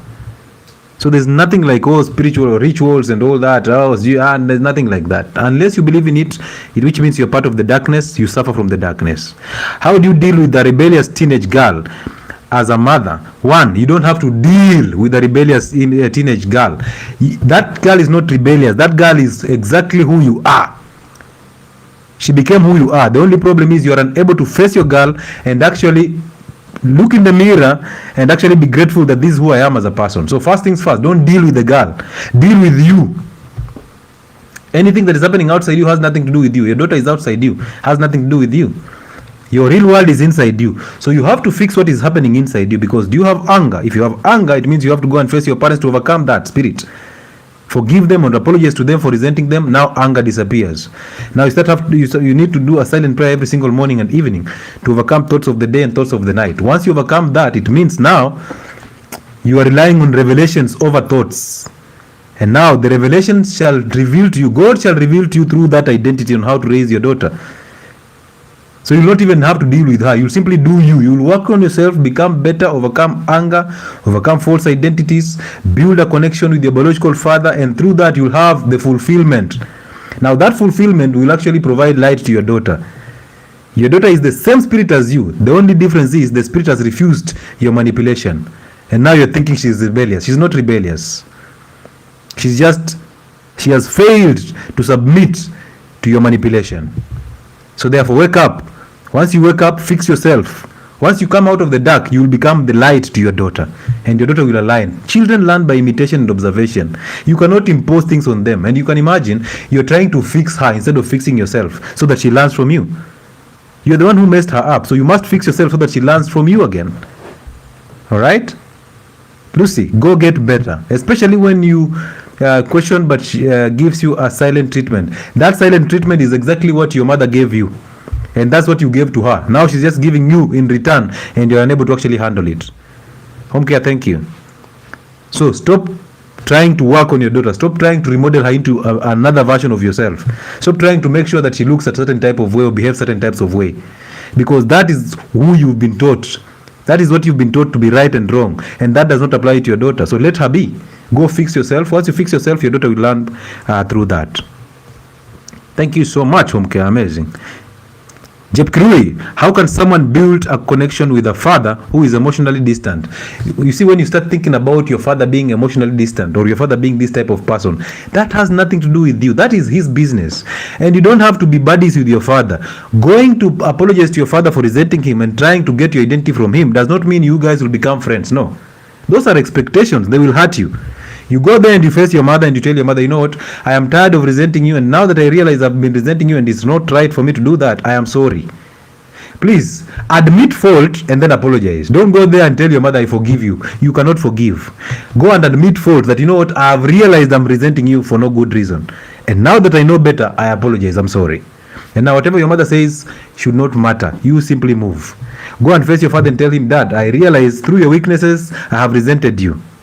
And now that I know better, I apologize. Once you say that to your father, you have reconnected with this spirit. God shall take the burden of anger, the burden of fear, the burden of overthinking, shame, guilt, shyness off you. And when it's taken off, because it's a spiritual battle, when it's taken off you, you will see light. And once you see light, you have reconnected spiritually with your biological father. You don't need to be friends with him. You don't need to have that connection. There's nothing like emotional connection. You don't need it. What you need is a spiritual connection. And once you have that, you are complete. You will not need anybody. You will not need anything, because you will have it all. And now, through that, you can now know how to interact, because the spirit that you've actually inhabited will protect you against the evil nature of the world. It will protect you against the evil people. And then it will show you how to react to evil nature in the world, because every human being and human nature is evil. Every human being around you, including your mama, all of them are evil. And they want to destroy you. They've just not gotten a chance. You disagree with them, you'll know. Just disagree with them on anything. You'll realize that these people don't care about you. They care about themselves. They're chasing a thrill. All right?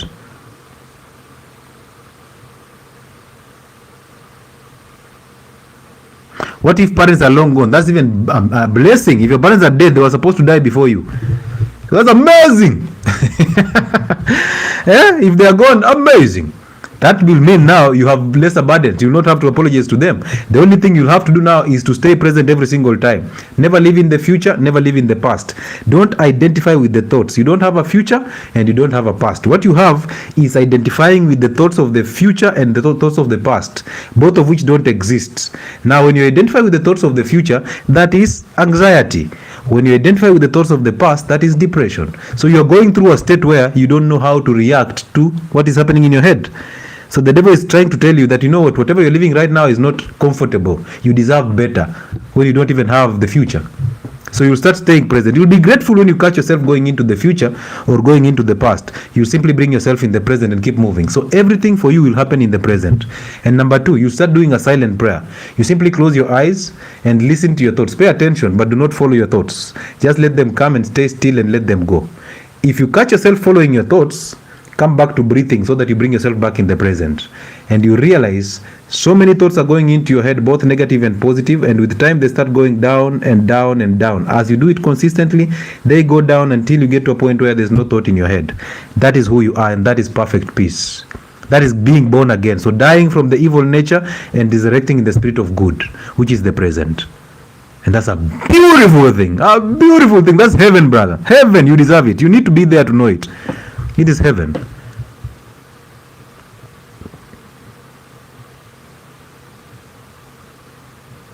Please expand on false identity. I will do this over and over. There is a spiritual order of life that God above men, men above women, women above children. That is an identity. That is the spiritual order of life, and that is what we call an identity.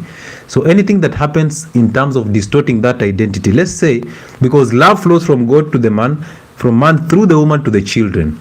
So if there is no man, there is no love in that family, because love has to flow from the man through the woman. So if there is no man, there is no love, because women don't have love. Okay, they don't have love. They can't love you when they are not receiving love. They have to receive it for them to give it out. So if there's no father, it means there is no love in that family. So therefore children suffer. They lack an identity. Women become angry at the weak man. They remodel children into their own identity, and now they steal the children's identity and they give the children their own identity. So therefore the children will suffer from insecurities, from fear, from doubt, from overthinking, from living in the future and in the past, from depression and anxiety, because this is the nature of emotions, which is the nature of a woman. And the only one who can stabilize that nature is the man who understands the spiritual order of life. A man who lives the truth, not just says the truth, but lives the truth. So when you fall out of that, you're actually falling out of an identity. You lack it. So when you are away from your biological father, you are disconnected from the source. You don't have an identity. When you actually are a mini version of your mother, you don't have an identity. So therefore, if a father is absent or a father is present but very weak, that basically means that children will never have an identity. So for them to get an identity and reinstate the spiritual order of life, they must forgive their mothers for remodeling them into their own image, and they must forgive their fathers for allowing their mothers to remodel them into their own image. That is now you reinstating the spiritual order of life. Am I clear, Sauti? If you've not gotten it right there, you have to wait for the next live, if God gives us the grace. Eriko Kokoyo, This is a great class. Thank you, Uncle, for the precious education. Bless you. Thank you so much, Eriko. I appreciate you. Thank you, Mimi, for the gifts and all that. Thank you so much for all of you who have been here waiting for these conversations. I appreciate all of you. Can somebody tell Caliph Jr. where to ask that question? Caliph Jr., there's a platform to ask that question. You cannot ask a kidney problem question on an identity show. It doesn't even make sense. You will even feel it, that it doesn't even reconnect. Thank you so much, 𝗖𝗢𝗙𝗙𝗪. Hey, what a name. Amazing.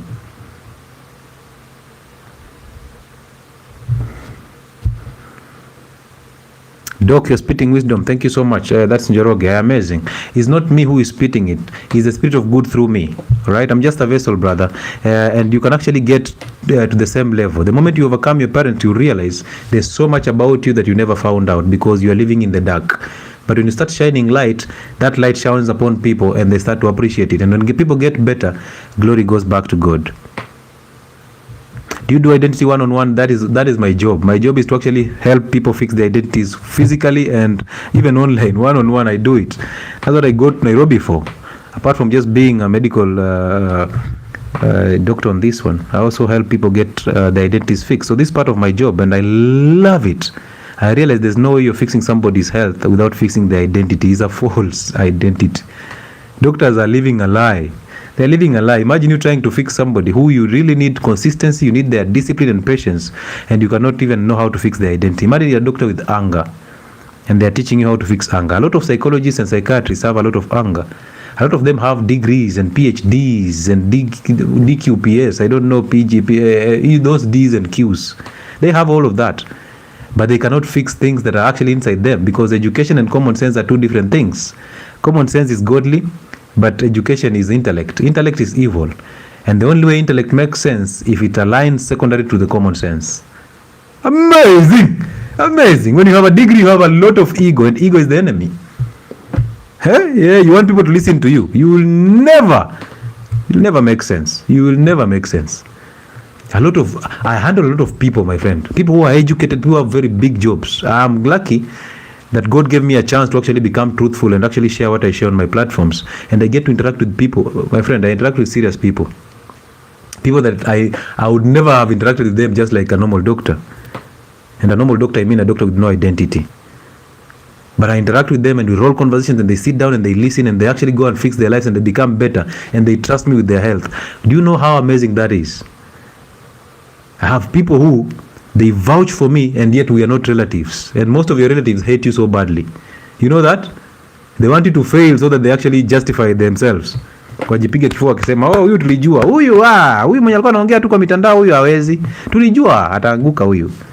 They hate you so bad but they cannot stand you.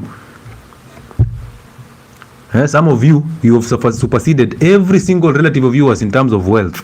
You become the epitome of success in your family and now you've become a target. Your uncle wants to poison you because how did you grow this way? How? Your mother looks at you and thinks, kamekuwa hivi. Now she wants to kill everything. She wants to stop you from actually getting married so that she can actually have a reason to make sure that you can actually submit. But you keep on winning. You keep on winning.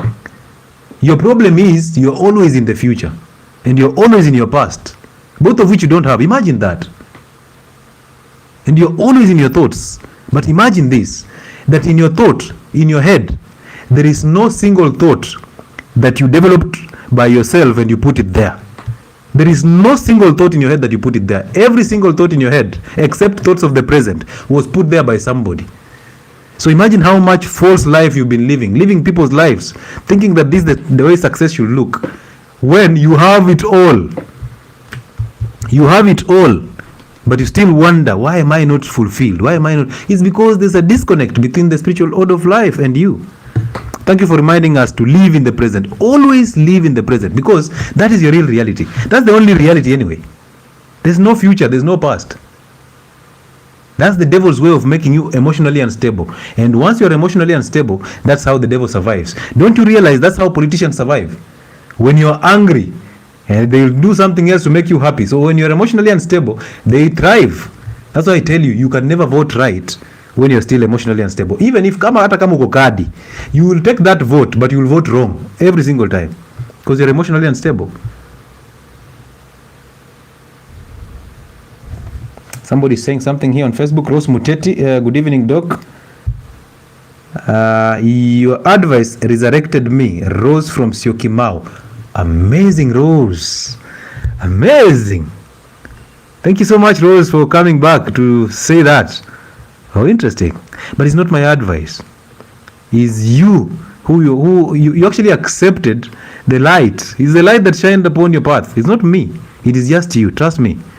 Because the same spirit that shined light upon my path is able to shine light upon your path. The only thing you need is to overcome. Overcome, brothers. Die in that anger and resurrect. That's what we call baptism. That's what we call resurrection. You die from anger to resurrect in the spirit of good. And heaven is here with you. It has always been here. Ladies and gentlemen, it's a pleasure having to roll these conversations with you. I've loved rolling a 2-hour conversation with you about identities this Friday. And I hope that it's been 2 hours 27 minutes. Imagine that, almost 3 hours of talking these things and trying to impart some light upon your path. I hope that you've actually seen light, and if you've not, we will keep doing these things over and over. Most Fridays we'll be here doing this. Why? Because we know that there's a gap between humanity and there's a gap between common sense and intellect. We want to draw that line. We want to know that yes, I can go to school and become who I wanted to become, or who my mother wanted me to become. However, I must do that secondary to having an identity, so that I don't do the wrong things and expect the right things. Yes, somebody has said a chapter a day. A chapter a day. So this is the principle. Number 1, eat clean.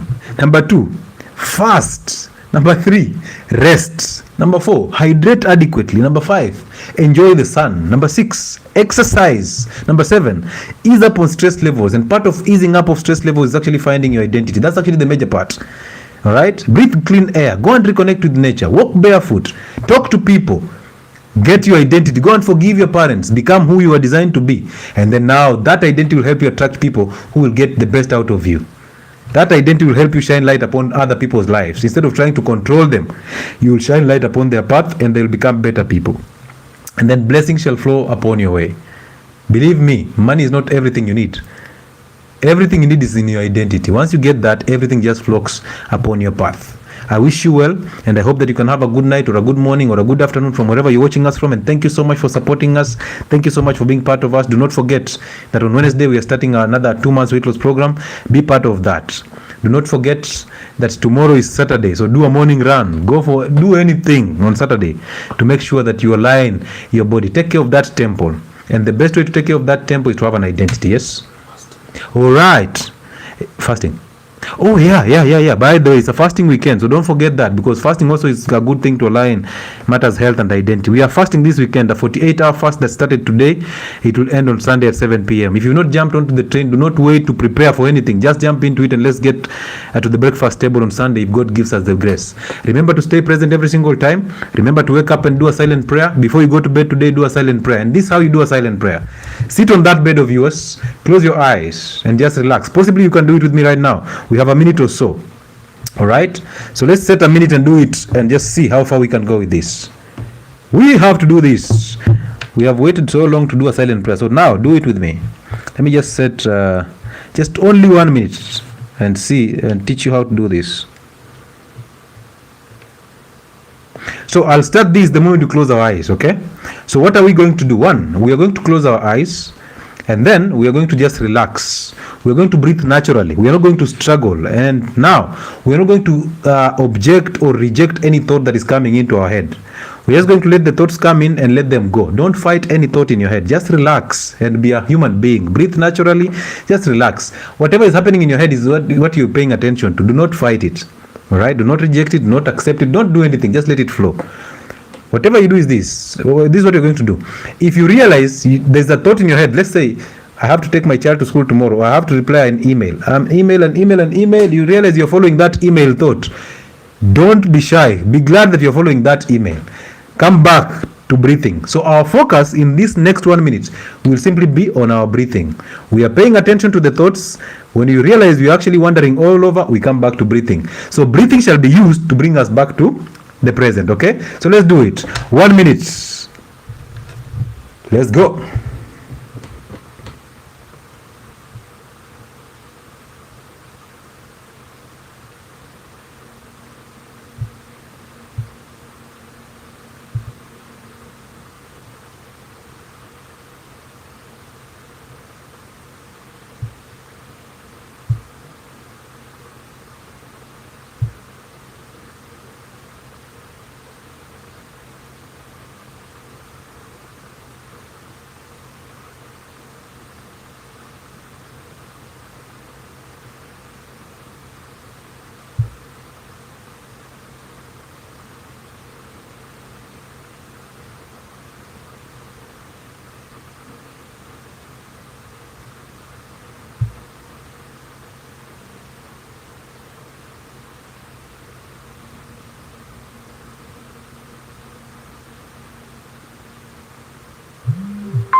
Good. Welcome back to reality. You can now open up your eyes slowly and come back. Now, that was just 1 minute. Did you realize how fast it disappeared? But most of you, it was like a whole 10 minutes because of the thoughts that are actually in your head. There's so much thoughts in your head coming in and going out and distracting you, telling you you're doing the wrong thing. Some of you even wanted to sleep. Why? Because that's how distracted you are from reality. Imagine how many thoughts are in your head that are not even yours. So much that distract you from doing anything for yourself for only 1 minute. I only thought of one thing, the alarm. I don't know why I kept thinking about the alarm. At some point I thought, when it rang, I thought maybe it's not the alarm. So at least I had two thoughts in my head. And now that's what happens when you do it constantly. You do it constantly, you realize the thoughts go, as you do it constantly, they reduce. Until you get to a point where there's only one thought in your head. You realize you're winning. You keep doing it until you overcome that thought. It is a beautiful thing to do. And by the way, if you do a silent prayer before bed and you sleep, do not wake up and judge yourself. Wake up and move. It was supposed to happen that way. Even in the morning, when you're struggling in the morning and it looks like it's so difficult to do the silent prayer, stand up and move. Just keep moving. All right? Don't judge yourself. The past is gone. The future is not assured. Is not there. You're here. Just wake up, do the best you can, and keep moving.